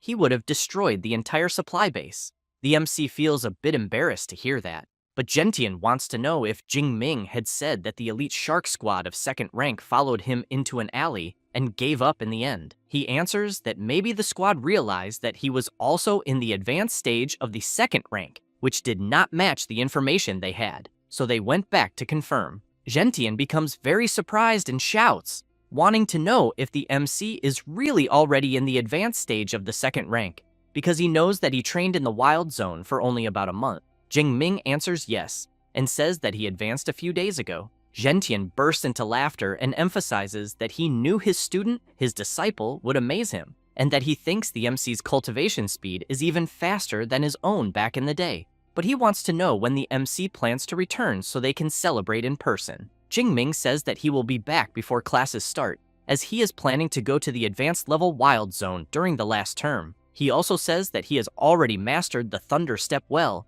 and thinks that 4th rank beasts should not be able to catch him. But even so, he believes that if he encounters a 5th rank beast, he can still use a blood fury pill to survive, and that's why he thinks it is worth trying his luck and gaining more experience. Gentian comments that the MC is right and that he seems to be handling everything very naturally, but even so, he makes it clear to Jingming to remember to always be careful. The MC smiles and asks his master to relax. After hanging up, someone arrives calling for Gentian and comments that it had been a while since they had seen him so excited. He laughs and says that not only did Jingming do well in training, but he also showed results in real combat, and that his progression speed is truly absurd, as he knows people say that life or death crises make the strong evolve, but for his disciple, it almost seems like cheat code. A few hours later, Jingming wastes no time and arrives at the wild zone of the forest mountain, and soon notices that there are beast roars everywhere, and he also knows that the beast resources in that region seem to be far more abundant than in the other areas he visited. However, as soon as he steps on a dry branch, an attack comes at him with everything, so he uses his ability and dodges at the last second. The attack hits the trees and cuts them as if they were nothing. Jingming sees that the attack was made by a terrifying windwolf, so he reflects that 3rd rank beasts usually have special abilities very similar to awakened individuals, and that the wolf in front of him is of the wind type. So based on the power of the wind blade attack he dodged moments ago, the creature should be in the intermediate stage of the 3rd rank, so he wonders how many skill points he will gain if he eliminates the wolf. However, he turns immediately upon hearing someone approaching and saying that the terrifying wind wolf is right ahead. Jingming sees that it is Jiang Chuyi along with her lackeys, who quickly comment that the gale surrounding the creature is nothing weak, and that they think the wolf must be in the intermediate stage of the 3rd rank, and they also know that a beast of that level is perfect to become a kill highlight for Miss Jiang. Then, while one of Jiang Chuyi's lackeys comments that he will do the usual, meaning they will block the escape route first, Jingming becomes alert and thinks that, aside from Jiang Chuyi, the others are in the 3rd rank and are trying to steal his target, as he knows that in the wild zone there is a rule that the beast belongs to whoever finds it first. Otherwise, it is considered provocation. Jiang Chuyi calls her captain and makes it clear that she has already told him several times that she does not like taking other people's prey just for filming. He asks her not to say that, because this is not stealing but helping for fun, and he also thinks that a 2nd rank adventurer facing a 3rd rank beast and being saved by a goddess at the critical moment gets many views. Jiang Chuyi emphasizes that she does not need that kind of fake and stage scene, and that the guy in front looks very calm and does not seem to need help. The captain does not like hearing that at all. The other warrior comments that since the money belongs to Miss Jiang, the decision is hers. The captain comments that since she was not pleased, he suggests they go after another beast. As soon as everyone leaves, Jingming thinks that Jiang Chuyi seems to be a good person because an influencer with tens of millions of fans must have something special. However, he thinks that her captain had a very hostile look and therefore thinks she does not seem to have much control over the team. But soon after, while dodging the wolf's charge, he keeps in mind that when there are third-rank awakened individuals nearby, he ends up becoming a dog. But he wants to know when they will leave. The wolf charges at him. He also wants to know if the wolf is underestimating him, thinking it will defeat him easily. Therefore, without any mercy, he uses his technique of the lightning rupture of the gale directly on the wolf. With that, the system warns that the kill of a beast in the intermediate stage of the third rank has been made, and the MC has gained 34 skill points. Jingming becomes excited upon learning that he can gain many points from third-rank beasts. He also thinks that there are 10 days left, and that he needs to farm until he drops. 7 days later, in the middle of the forest in the mountains, and with several creatures around, the MC throws his lightning spear at the beasts gathered there, and a huge explosion happens among them. After the dust settles, the creatures are all lying on the ground. Jingming goes up to them and thinks that a single thunder spear was not enough to eliminate the creatures, but he thinks that this was expected from the leader of the giant monkeys of the third rank. But while releasing his power, he makes it clear for the rest of the creatures to stay quiet there, because he will send everyone to meet their family in hell. With that said, he goes on defeating the monkeys one by one. As soon as he finishes, Jingming sees in his system that he has already surpassed 3,000 skill points, and therefore thinks he should be able to return and learn an S-rank combat technique, until he sees his watch beeping, and, upon tapping it and seeing the map of the location, he realizes it is a distress signal. Meanwhile, Jiang Chuyi is running at full speed, jumping from tree to tree as an enormous creature is coming toward her. Very frightened, she reflects that her team scattered because of a fourth-rank beast, and that she has now run straight into an earth-burrowing dragon in the initial stage of the third rank. As she keeps fleeing, Jiang Chuyi has in mind that every beast with dragon in its name is always extremely cruel and difficult to deal with, and she knows she is still only in the intermediate stage of the second rank, and that even with a blood fury pill, she will not be able to win. She then looks back and concludes that all she can do is hope some awakened team sees her signal and comes to save her. However, when she looks forward, she becomes very scared, because she is in open ground with no tree to hide behind, so she fears the beast will catch her. She then looks back and, seeing the creature quickly approaching, thinks she will have no escape, until a lightning bolt strikes between her and the beast. It is the MC with his power overflowing throughout his body. Jiang Chuyi shouts for him to run, because it is an earth-burrowing dragon of the third rank in the initial stage. Jingming drives his spear into the ground with all his strength, and Jiang Chuyi becomes confused, wanting to know why he is not listening to her, as she thinks that if she dies, it is fine. But she absolutely cannot let an innocent person get involved in this. Therefore, she runs and steps in front of the MC and shouts for him to leave. The earth-burrowing dragon lets out a loud roar that creates a gust of wind that surprises Miss Chuyi. However, the MC forms his thunder spear and throws it with full power toward the dragon. Jiang Chuyi becomes very surprised by the tremendous power she is seeing right in front of her eyes. The MC's attack travels rapidly toward the creature's head, and, as soon as it hits directly, the earth-burrowing dragon is brutally defeated. Jiang Chuyi, seeing the creature in front of her be easily defeated, falls to her knees on the ground, thinking about how an earth-burrowing dragon was eliminated with a single blow. She then looks at the MC, thinking about his overwhelming strength, but wonders if the MC was not only in the advanced stage of the second rank. The system notifies that the earth-burrowing dragon has been defeated, and the MC gained 36 skill points. He, in turn, smiles and thinks as expected of a beast with dragon in its name, since it yielded more points than a common beast. Therefore, he wants to know if Jiang Chuyi is okay. She takes a deep breath and replies that her legs are just a little shaky, but she is very grateful that he saved her. Jingming extends his hand to help her and says it was nothing, as he believes anyone would have done the same. As soon as she takes his hand and stands up, she emphasizes that not everyone would, then introduces herself and says she owes her life to him, and that if he ever needs anything, he just has to ask. The MC also introduces himself and says she does not need to exaggerate, but that if she can give him a signed photo, he will be very happy, as he knows his friend Liu Wentao is a huge fan of hers and keeps dreaming of an autograph. Jiang Chuyi says she does not have any photos with her at the moment, but wants to know if she can give him one when they return to the base. Jingming responds that it is fine. Next, Jiang Chuyi points to the MC's weapon and wants to know if it is the Shadow Cloud Swift Spear and if he is also from Magic City University. Jingming answers that it was a gift from his professor, but wants to know if she recognizes the spear. Jiang Chuyi replies yes, and says the spear is famous for being too heavy for first and second rank superpower users, and that third rank users only use equipment of rank C and above. She then says she is from the Ice Department of the Elemental Academy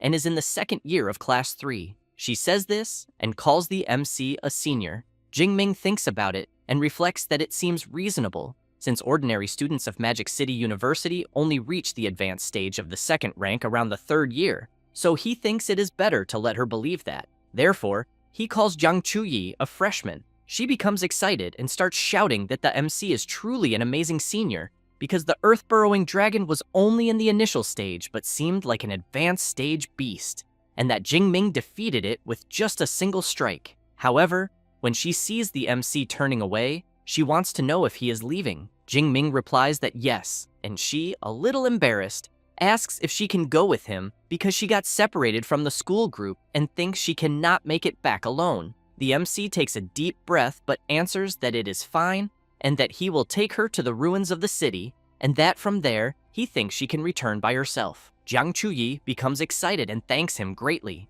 Therefore, she calls the MC and asks if he is up to taking a look at the earth-burrowing dragon's cave, because she thinks there might be something valuable inside since she believes the creature would not have attacked her for nothing. Jingming replies that it is a good idea, and as they walk through the forest, Jiang Chuyi wants to know which academy the MC is from. He answers that he is from the Weapons Academy. She also wants to know if his director, Yang Zhentian, has the nickname King of Hell, because she heard he is truly tough. Jingming says that he is his master. She becomes completely embarrassed and immediately apologizes for saying something foolish. The MC, however, wonders if she is not known as the Ice Goddess in her live streams, always so cold and distant. But in reality, she is a complete gossip. It does not take long before they arrive at the entrance of the earth-burrowing dragon's cave. As soon as they enter, Jingming takes his spear and comments that he thinks it may be dangerous, so he asks Jiang Chuyi to stay close. After walking a bit inside the cave, Jiang Chuyi looks at some flowers in front of her and comments that the scent is very good. Jingming becomes impressed, as he knows they are spirit-purifying herb of rank B, burning flame flower of rank A, and hypnotic herb of rank C, so he wants to know how a bunch of rare herbs grew there, until Jiang Chuyi notices a spring in front of her and shouts that it condenses the essence of the earth, heals any injury up to the 4th rank, being the earth spiritual spring of rank S. Therefore, she picks one and, while admiring it, says that the spring nourishes the plants around it and transforms them into rare herbs with its unique aroma, and that she is without a doubt sure it is the earth spiritual spring. The MC comments that it is very incredible and that he is impressed with how much she knows about those natural treasures. Jiang Chuyi says she earned her rank 2 alchemist certificate at school. Impressed, Jingming comments that beyond everything, she is also an exemplary student, as he heard that certificate is very difficult to obtain. She laughs and comments that he is praising her too much, but explains that the spring there can make at least 5 bottles of S-rank medicinal healing water. The MC says he will take 4 portions and she can keep one, and that the rare herbs will be split half and half. She becomes excited and thanks him. Meanwhile, her team is walking nearby, and one of them comments to the captain that he thinks there is no monster inside the cave, but wants to know if there will be anything good, until Jingming and Jiang Chuyi hear the conversation. The captain answers that there might be something interesting, because from what he can see it looks like the lair of a 3rd-rank earth-burrowing dragon. Then they encounter Jiang Chuyi and the MC. She says she was startled, but in the end, it was just her team and her captain. Jingming, however, has in mind that a team of peak third-rank superpower users discovering the Earth's spiritual spring there will be very bad. The captain smiles, calls Miss Jiang, and says they were looking for her and did not expect to find her there.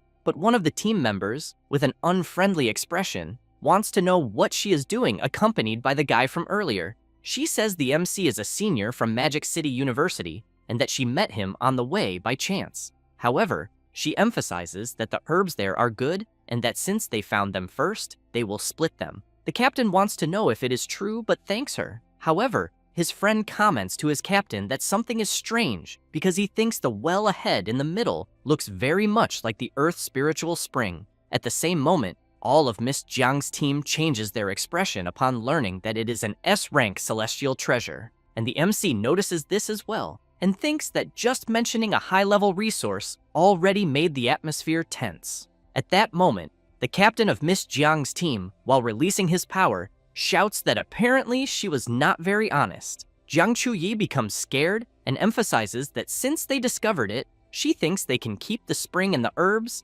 then calls the MC so they can get out of there. But when she sees that he stayed still, she goes to him and very quietly tells him that Captain Wang and his team are all at the peak of the third rank and that neither of them can deal with them. Jing Ming calls her a freshman and emphasizes that they are only at the peak of the third rank and he does not think they are stronger. Therefore, he becomes excited and asks if she really thinks that if they hand everything over, they will let them go. The captain laughs and says that the boy seems very arrogant, but that he got the deduction right. He then says that Miss Jiang is famous and that if she goes back and plays the victim and posts something online, his group will not be able to live in the country anymore. So he knows it is better to finish both of them right there. Jiang Chuyi grabs a pill and thinks she has no other choice because she cannot drag the MC into this. Therefore, she puts the blood fury pill in her mouth, and as soon as she consumes it, she boosts her power and uses her natural ice element technique, Frozen Soul. The place where they are begins to freeze. But the captain says he will deal with Miss Jiang and that Zhou Chang is to deal with the MC, and the rest must guard the cave entrance.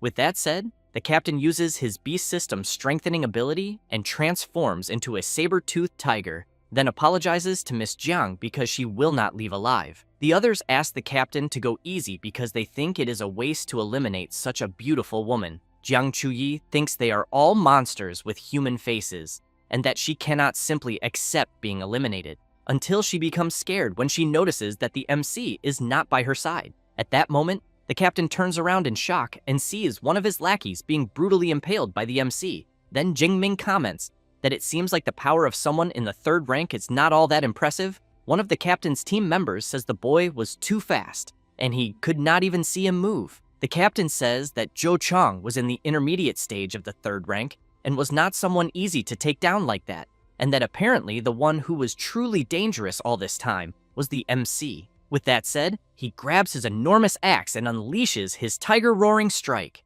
Jing Ming uses his thunder step and dodges the powerful attack. He then observes that in terms of raw strength, the captain of Miss Jiang's team must be at the peak of the third rank and is indeed stronger, and for that reason he knows he cannot hold back anymore. Everyone there becomes impressed with the power they are sensing, since the MC is releasing his terrifying power and using his extreme thunder state technique. Jiang Chuyi is impressed with the power she is sensing as well, and the captain immediately wants to know what kind of monster he is seeing in front of him. Jing Ming transforms into something and has his body surrounded by intense power. He then laughs and says that the feeling of his overflowing power is incredible. The captain becomes furious and shouts, wanting to know if he is just showing off, because he knows it is just a special state and nothing more. However, he soon becomes surprised because he sees in the MC coming at him with everything. While Jing Ming attacks with his Gale Lightning Spear technique, the captain activates his hidden Tiger Stone body technique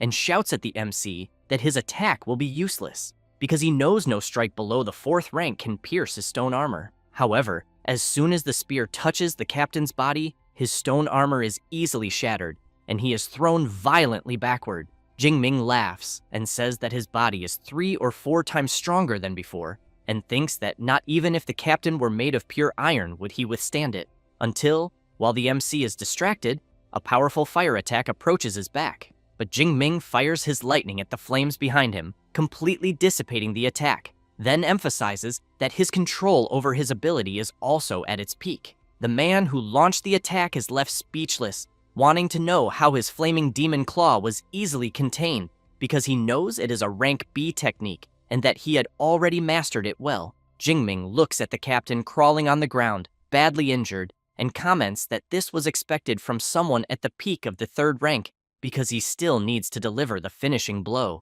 The captain turns around scared and screams, begging the MC not to eliminate him because he will give him the Earth Spiritual Spring and many millions in money from his private fortune. Jingming replies that it is too late to beg. With that said, he eliminates the captain, and Jiang Chuyi becomes impressed, wondering if what she is seeing is a dream, because she knows that hiring the squad alone costs 6 million, and that people said the captain was invincible within the 3rd rank, and even so, he ended up being eliminated. She then observes the MC and thinks that he is unbelievable, because she has never heard of any student from Magic City University with a battle record like what she just witnessed. So she wonders if he possesses some rank A or even rank S ability. At that moment, Jingming says that the blood fury, which had lessened with his rank advancement, is returning, and that now it is their turn to feel it. The squad members prepare themselves and call the MC a demon. Jingming becomes intrigued about being called a demon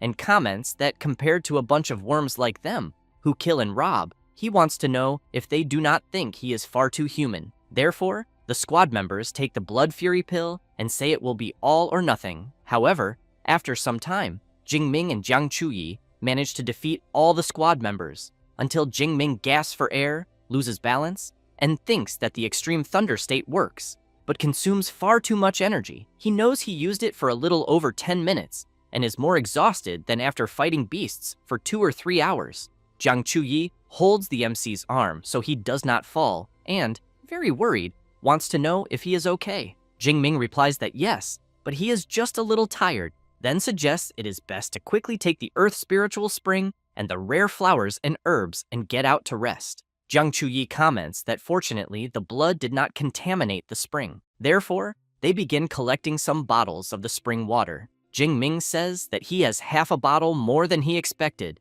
and that this bottle and a half will be hers because he knows she worked hard in the fight. Jiang Chuyi smiles and thanks him, but as she tries to stand up, due to her physical exhaustion, she feels discomfort in her leg and loses her balance, thinking that the side effects of the blood fury pill are kicking in. Then she ends up falling right into the MC's lap, who immediately freezes in place. Very embarrassed, Jiang Chuyi thinks her body is too weak and that she cannot stand, and that she cannot even get clothes from her spatial ring. She then wonders if the MC will think badly of her seeing her like that. However, Jingming picks her up in his arms and comments that the side effects of the blood fury pill are very strong, and that for that reason, he will take her to rest somewhere nearby. Even more embarrassed, Jiang Chuyi wonders why her heart is beating so fast, and if it might be because it is the first time she has been this close to a man. Jingming carries her to a certain spot, sets her down, and asks her to stay there and rest a little, as he will look for the rest of the rare flowers and herbs.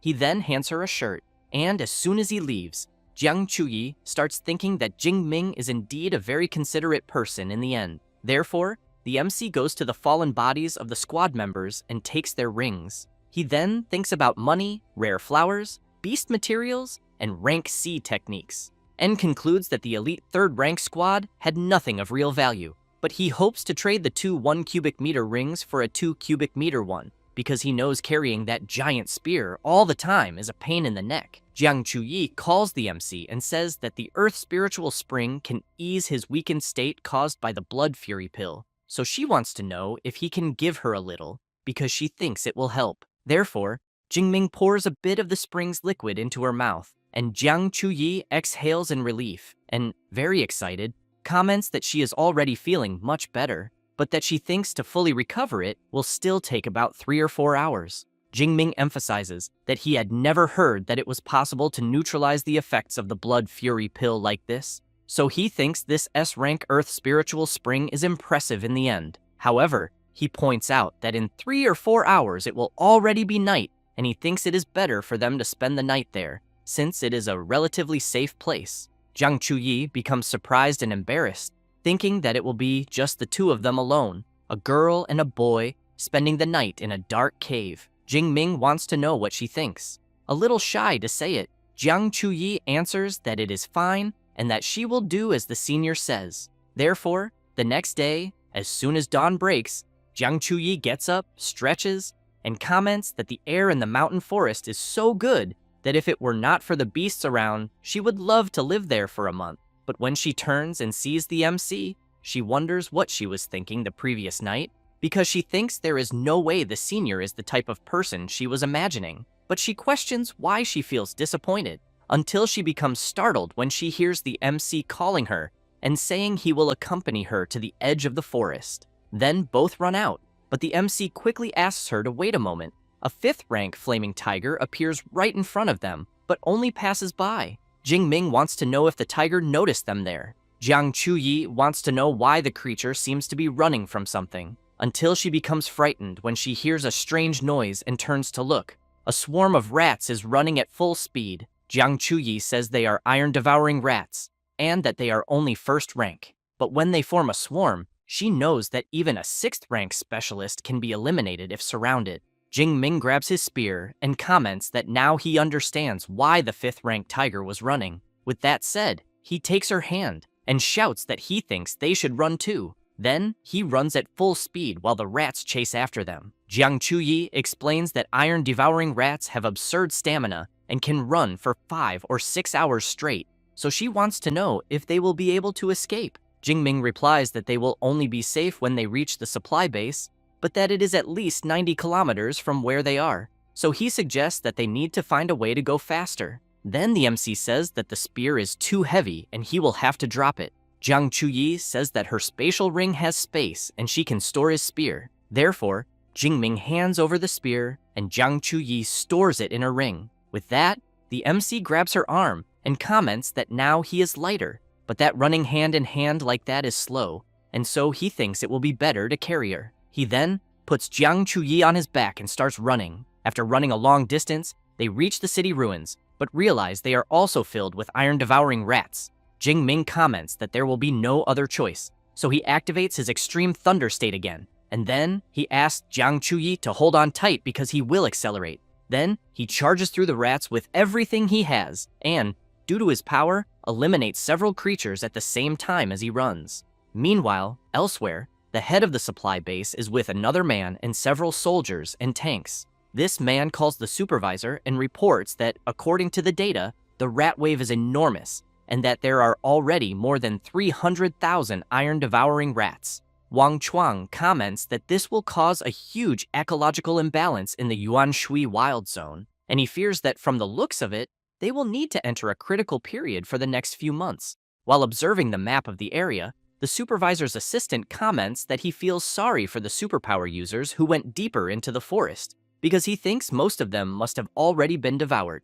Wang Chuang becomes worried and thinks that he hopes the MC did not go too far, because if he did, he fears that only his master, Yang Zhentian, could personally intervene to save him. Otherwise, he thinks there will be no salvation, until one of the guards, upon seeing a sphere of thunder, shouts that something terrifying is approaching. The base chief shouts for the guards not to panic, and to immediately assess the threat level of the creature approaching, and that the 1st unit is authorized to open fire and intercept on his signal. As the thunder sphere approaches the base, the guards begin to open fire, until someone jumps out from inside the sphere. It is the MC along with Miss Jiang, who screams in terror. Jingming passes through the soldiers and tanks and crashes heavily in the middle of them. Immediately, the soldiers become confused upon realizing it is a person, because they thought it was a thunder elemental beast, until one of them notices that the MC is carrying a very familiar woman. Jingming returns to normal and says that they arrived at the supply base, so he thinks they will be safe. A little embarrassed,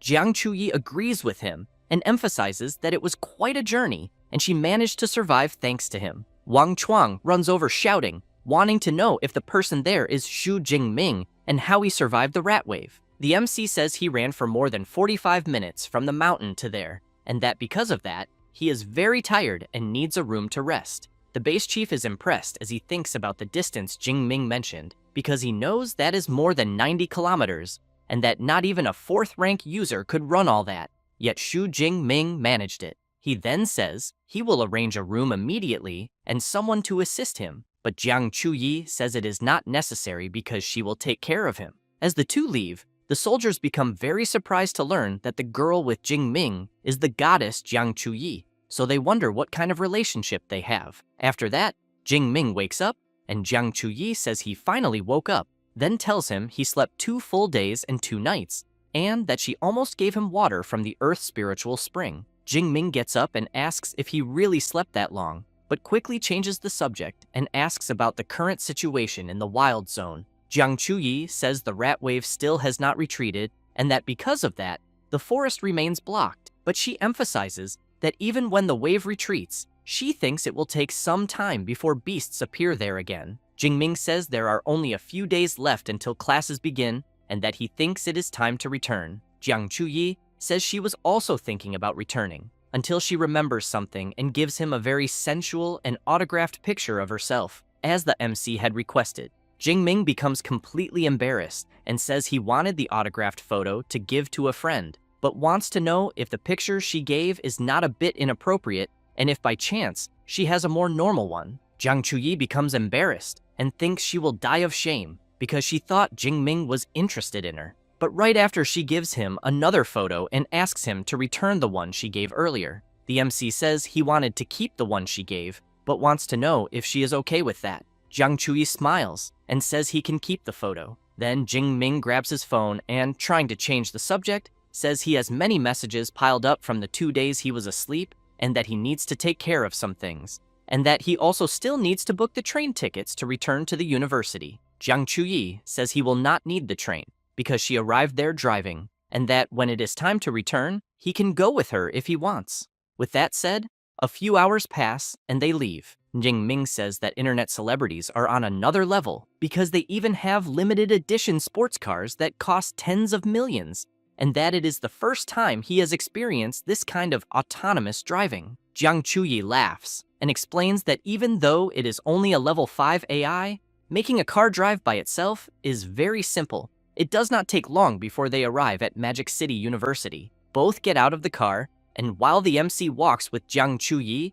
people start noticing and commenting that he has a strong body and a dangerous, dominant aura. Jingming looks up and thinks that he is finally back, because he knows the change in his strength over the last month and a half he was away was absurd. Jiang Chuyi wants to know which district his dormitory is in. Jingming says it is in District 3. She says that hers is in District 2 and that apparently they will be parting ways there, then emphasizes that if the MC ever needs her help, he just has to call. Jingming says he will definitely do that.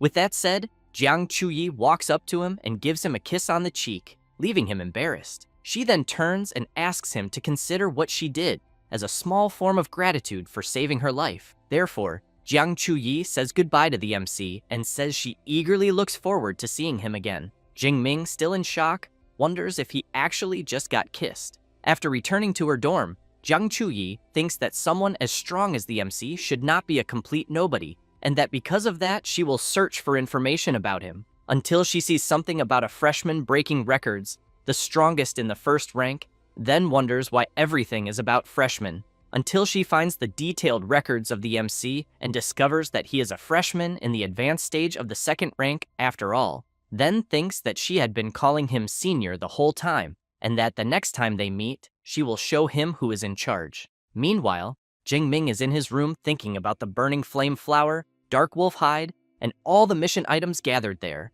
along with the spatial rings and more than 25 million on his card. He then looks at his status on his system and thinks that it really was a shame he ran into the rats. Otherwise, he would have gained even more skill points. But even so, he still has more than 3,700 points, and he thinks it should be enough to learn 2 S-rank combat techniques. At that moment, Liu Wentao appears shouting and calling the MC, saying he heard there was a rat wave where he was recently, and that he was worried about him. Jingming says that yes, there was, but explains that the army is already taking care of it. Liu Wentao senses his friend's aura and immediately wants to know if he advanced to the second rank. Jingming says he is in the advanced stage of the second rank to be exact, but emphasizes that he went through some life or death situations, but got lucky, and not only survived, but also gained an advancement. Liu Wentao, Ichiu, says he knew his friend was not someone ordinary because he knows life or death situations increase strength at an absurd rate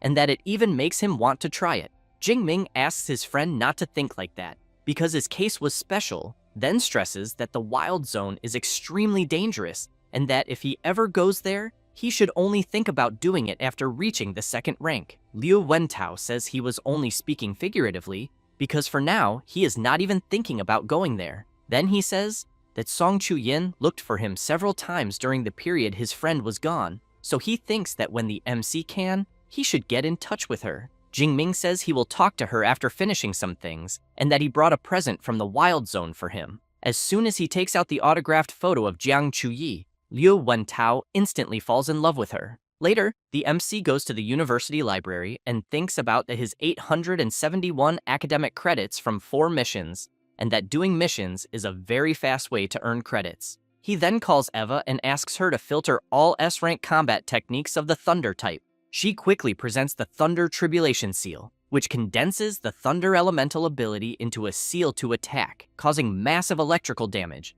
but which can only be learned by ability users of 2nd rank or higher, with a Thunder type ability of rank C or above. It also shows the Thunder Fist, which maximizes the user's Thunder type ability by concentrating it into the fist to attack, and finally, the Thunder Prison Domain technique, which creates a thunder barrier around the enemy while firing continuous lightning inside the barrier, but which can only be learned by users of the 3rd rank or higher with a Thunder type ability of rank B or above. After seeing all the abilities Eva displayed, Jingming thinks that even in a top institution like Magic City University, there are only a little more than 20 Thunder-type combat techniques at rank S. But he keeps in mind that S-rank techniques are crucial for increasing his strength in the future, so he knows he needs to choose carefully. Then Eva shows a few more, and Jingming decides it will be 2, one for long-range magical attacks and the other for defense, being a good balance between offense and defense. He also thinks that for close combat techniques,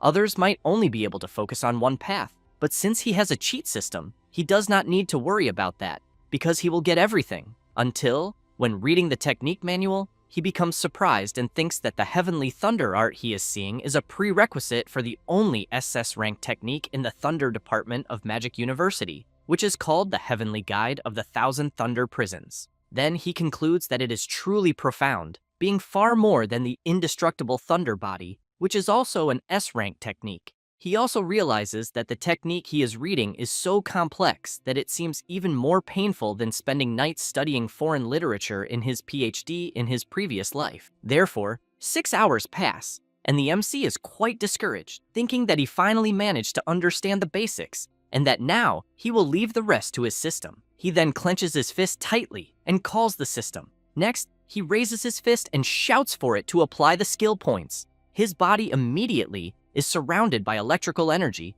and very surprised, he wonders if evolving an S-rank technique to the initial stage really cost 1,600 skill points. Points he nearly died collecting in the wild zone, until Eva approaches Jingming and informs him that it is already almost 1 in the morning, so she suggests he return to the dormitory and manage his time better, and that he should please avoid using abilities inside the library. Jingming thinks it is already so late, and that learning the Underworld Thunder armor will take even longer, so he thinks it is better to come back another day. Meanwhile, elsewhere, some people are training their running, and one of these people is Song Chu-yun, who thinks that she trained late every night for the last month and is even surprised by her own progress. So she thinks that when Jingming returns, she will challenge him and show who is the true number 1 among the freshmen, until she looks up after seeing a bird flying and realizes it is a black feathered falcon. Song Chu-yun knows it is a wild beast that relies on speed and camouflage feathers to hunt in the city.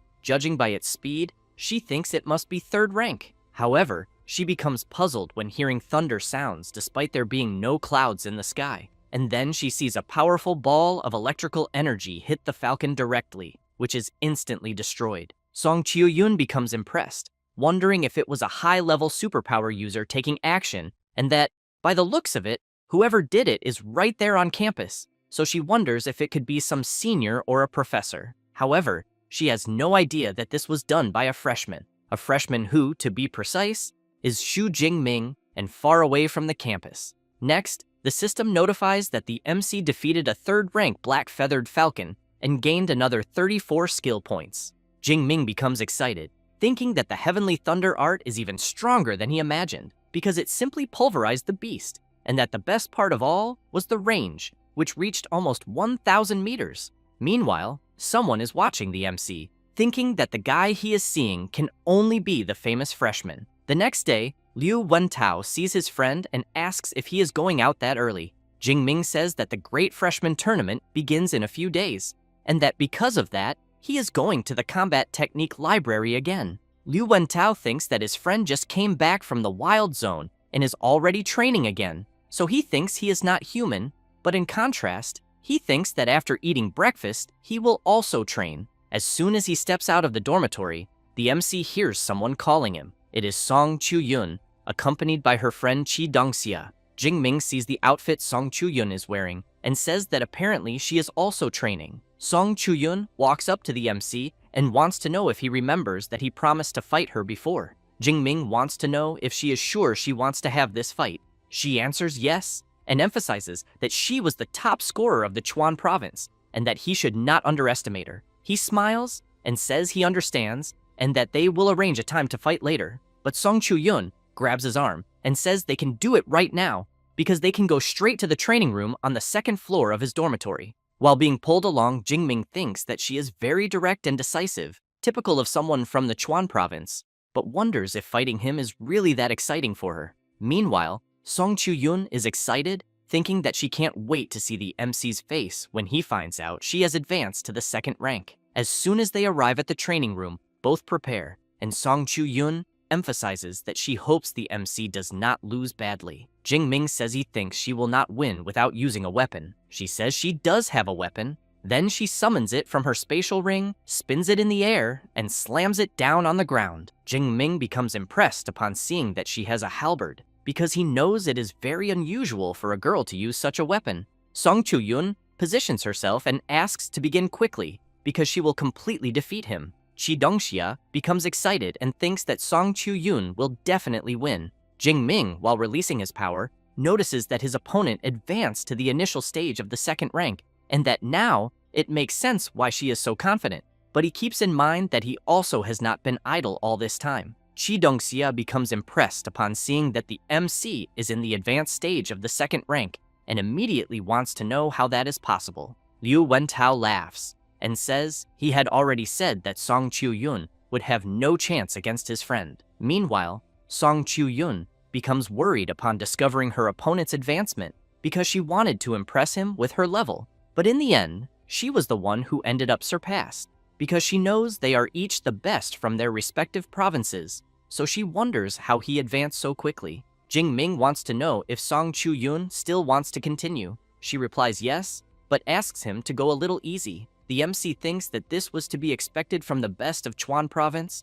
because she knows when to retreat and when to advance. So he asks her to relax and go all out because he will not attack first. Song Chu-yun activates her ability and says she hopes the MC will not regret his decision. Jingming becomes surprised when he sees her A-rank light superpower, Morning Sunlight, because he knows that like thunder, it is a natural type ability. Song Chu-yun does not stay still, jumps up, and uses her technique, Burning Light. Jingming sees that it is a technique that enhances the power of the weapon and that it is the first time he has witnessed something like that. Song Chu-yun also uses her other ability, Heavy Slash of the Light Flame, but the MC manages to block her attack. While blocking, Jingming gives a slight smile and strikes his spear against her halberd. This forces her to retreat. Jingming comments that using a light ability to create flames is quite impressive, but makes it clear that it still lacks power. Liu Wentao becomes impressed, thinking that he does not know how many people Song Chu-yun defeated in the Chuan province with the technique she just showed,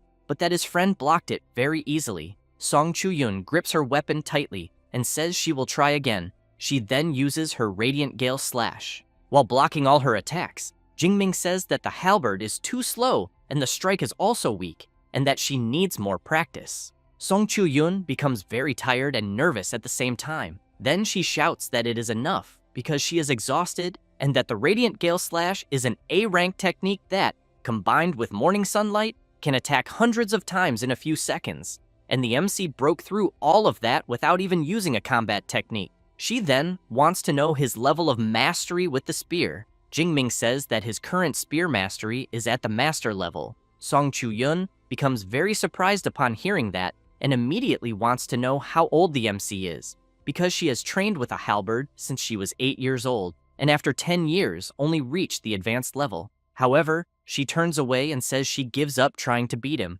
because she thinks there is no way to defeat someone with an S-rank ability, absurd talent in cultivation, and comprehension. Jingming wants to know if she will not try using other techniques. She answers that his rank is higher, his spiritual power is higher, and on top of that, he has an S-rank ability, so none of her techniques would penetrate his defense. Next, she thanks him for fighting and asks if he will accept lunch as payment for having won the match. Jingming replies that that is fine. Song Chu-yun smiles and says she will meet the MC at noon. Her friend walks away, saying it is a shame because it seems student Jingming really is the strongest. Liu Wentao says the MC is incredible and that even among the best, he remains the strongest. Jingming laughs and says it was very easy because Song Chu-yun's strength is not that great, but that her progress is very fast. Liu Wentao finds it funny to hear his friend say that and comments that only he would say something like that, and he wants to know if the MC does not realize it, because Song Chu-yun is the great-granddaughter of Song Daoyuan,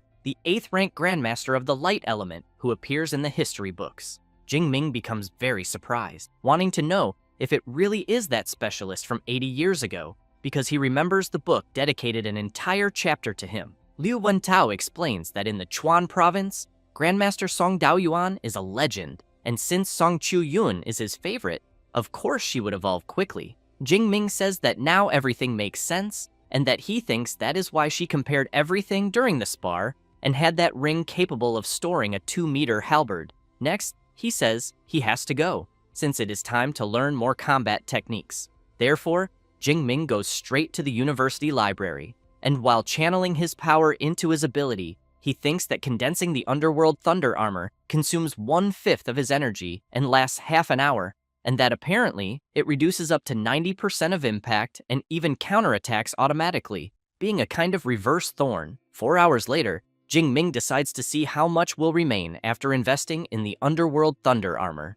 He then discovers that a little more than 700 points are left, and that because of that, he thinks he needs to go to the wild zones of Yagcheng or Tongxiang to recover afterward. Jingming becomes excited, thinking that from that moment on, he will fully prepare for the Great Freshman Tournament. Therefore, time passes, and the day of the Great Freshman Tournament arrives. Jingming sees Song Chu-yun and her friend, and says that apparently the weapons of both of them are very different from what the other girls use. Chi Dongxia emphasizes that the stranger the style, the faster the victory, and that her goal is to place among the top 50. Meanwhile, Song Chu-yun says that her goal is a bit higher because she wants second place.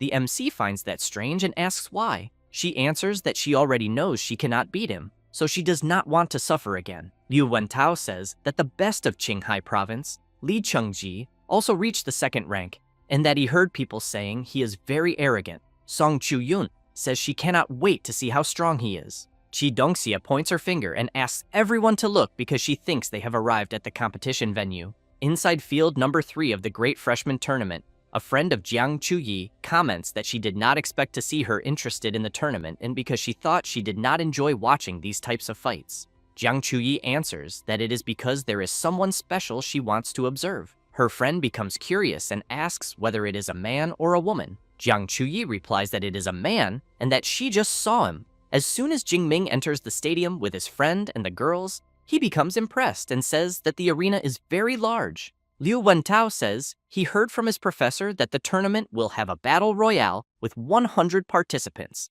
and that because of that, he thinks it makes sense for the arena to be so big. Jingming looks around at the many people in the stands and quickly becomes excited thinking about the 100 participants, and that the tournament really promises a lot. Next, Liu Wentao becomes shocked when he looks up and asks why so many big shots from the clubs are in the stands, because even the presidents of the 2 biggest clubs in the school, the Ash Club and the Meteorite Club, are there in person. Jingming becomes confused and asks if Magic City University has that kind of thing. Liu Wentao replies that of course it does, but emphasizes that the clubs at Magic City University are very different from electronics or chess clubs at humanities colleges, because the MC can think of them as combat teams formed by superpower users. He also explains that they usually organize expeditions to wild areas to hunt fierce beasts, and also distribute training resources regularly every month, and that after graduation, a person can even be transferred to their main guild and become an official member.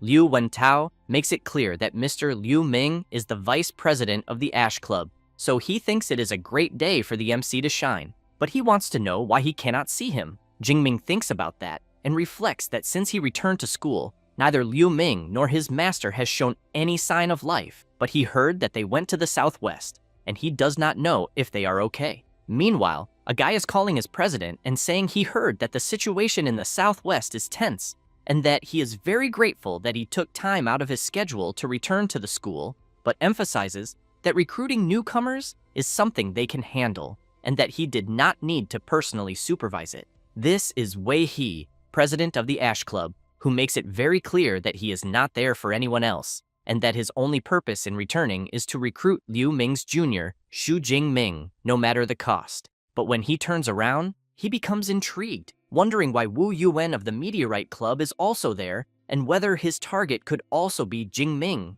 This is Wu Yuan, president of the Meteorite Club, who upon seeing Wei He looking at him, makes a hand gesture. Next, a magic appears in front of everyone, and Liu Wentao says that apparently the directors are arriving and that the tournament is about to begin. A sort of room appears above the magic, and people begin wondering if it could be a spatial ability. Then, someone begins to step out, and a woman appears. Liu Wentao says that the woman is the vice director responsible for the combat ability library. Jingming, wide-eyed, says she is very young to be a vice director. Song Qiuyun explains that superpower users have strong bodies, so they age more slowly, but she thinks the vice director is not even 40 yet. Therefore, the vice director says it is a pleasure and introduces herself, saying her name is Ling Shuang and that she is one of the 3 vice directors of the university, normally responsible for guarding the combat ability library. She then emphasizes that since the director is not at the university and the other 2 vice directors are busy with important matters,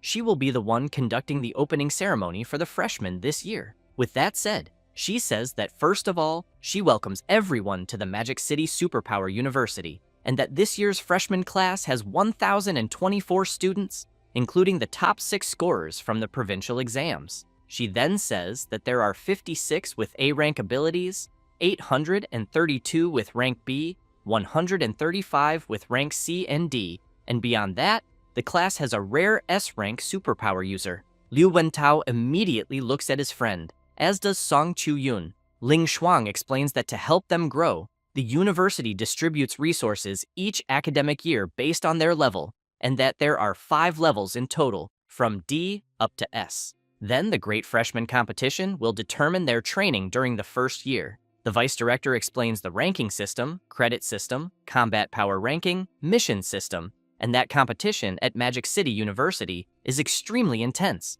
until someone in the audience comments that they think it would be better to cancel these systems because it would be fairer. Ling Shuang hears this and shouts, demanding to know when she ever said Magic City University was fair. She then becomes serious and, releasing her overwhelming pressure, makes it clear that the university's goal is to train elite specialists and that the birth of a specialist requires fierce competition and that everyone needs to fight for it. While everyone is frozen in fear from the vice director's crushing pressure, Jingming becomes excited, thinking that this kind of competitive culture is exactly what he wanted and that it seems he made the right choice by coming to Magic City University. Ling Shuang concludes that in summary, at Magic City University, they had better not even think about hiding their strength, because the stronger they are, the more resources they will receive, and that she will now focus on explaining the Great Freshman Competition. Therefore, she explains that the competition will be divided into 2 phases. The first is a battle royale with 100 people, and Eva will record the number of enemies defeated by each participant. The top 5 of each round will advance to the second phase, and there will be 10 rounds in total. Eva shows the rewards, where first place will receive a spatial ring with a capacity of 10 cubic meters, a set of A-rank training resources, and 1,000 academic credits. Second place will receive an A-rank combat armor, a set of B-rank resources, and 900 credits. and third place a B-rank armor, a set of B-rank resources, and 800 credits. Liu Wentao becomes impressed and asks how much a 10 cubic meter spatial ring would be worth. Chi Dongxia answers that it probably cannot even be bought with money. Then, while Eva shows the privileges of the ranked students, Ling Shuang says that the competition will determine each person's level and that the S-rank privileges will be evaluated separately by the university itself. With that said, she says she has said all she needed to say and informs Director Sun that the rest is up to her, who quickly steps forward and announces that she officially declares the Great Freshman Competition open. She emphasizes that students with exceptional performance can be accepted as personal disciples of professors, so she suggests everyone do their best. This is the director of the Elemental Academy, Sun Qing-shui. The participants begin talking among themselves about doing their best and hoping some professor will notice them. As the participants head to the arena, the organizers announce that the first phase has 10 rounds and that they will draw the students for the first round, so the students selected by Eva must go on stage. Liu Wentao becomes surprised to see that the so-called Li Chengzi will also participate in the first round, who in turn looks at the MC and makes a hand gesture implying that he is done for. Chi Dongxia tells the MC that Li Chengji is trying to provoke him. Liu Wentao laughs and thinks that of all the people Li Chengji could have provoked, he picked one of the ones he least should have, and that the second person he should not have provoked also turned against him, so he hopes Li Chengzi does not get beaten too badly afterwards. After all the selected participants climb onto the arena, Sun Qing-shui says that they do not need to worry about being killed, because if there is any risk to their lives, Eva will automatically generate a protective shield, then asks everyone to begin. The participants waste no time, and a frantic battle begins. Some people in the stands become surprised, and one of them wants to know who the guy with the saber is.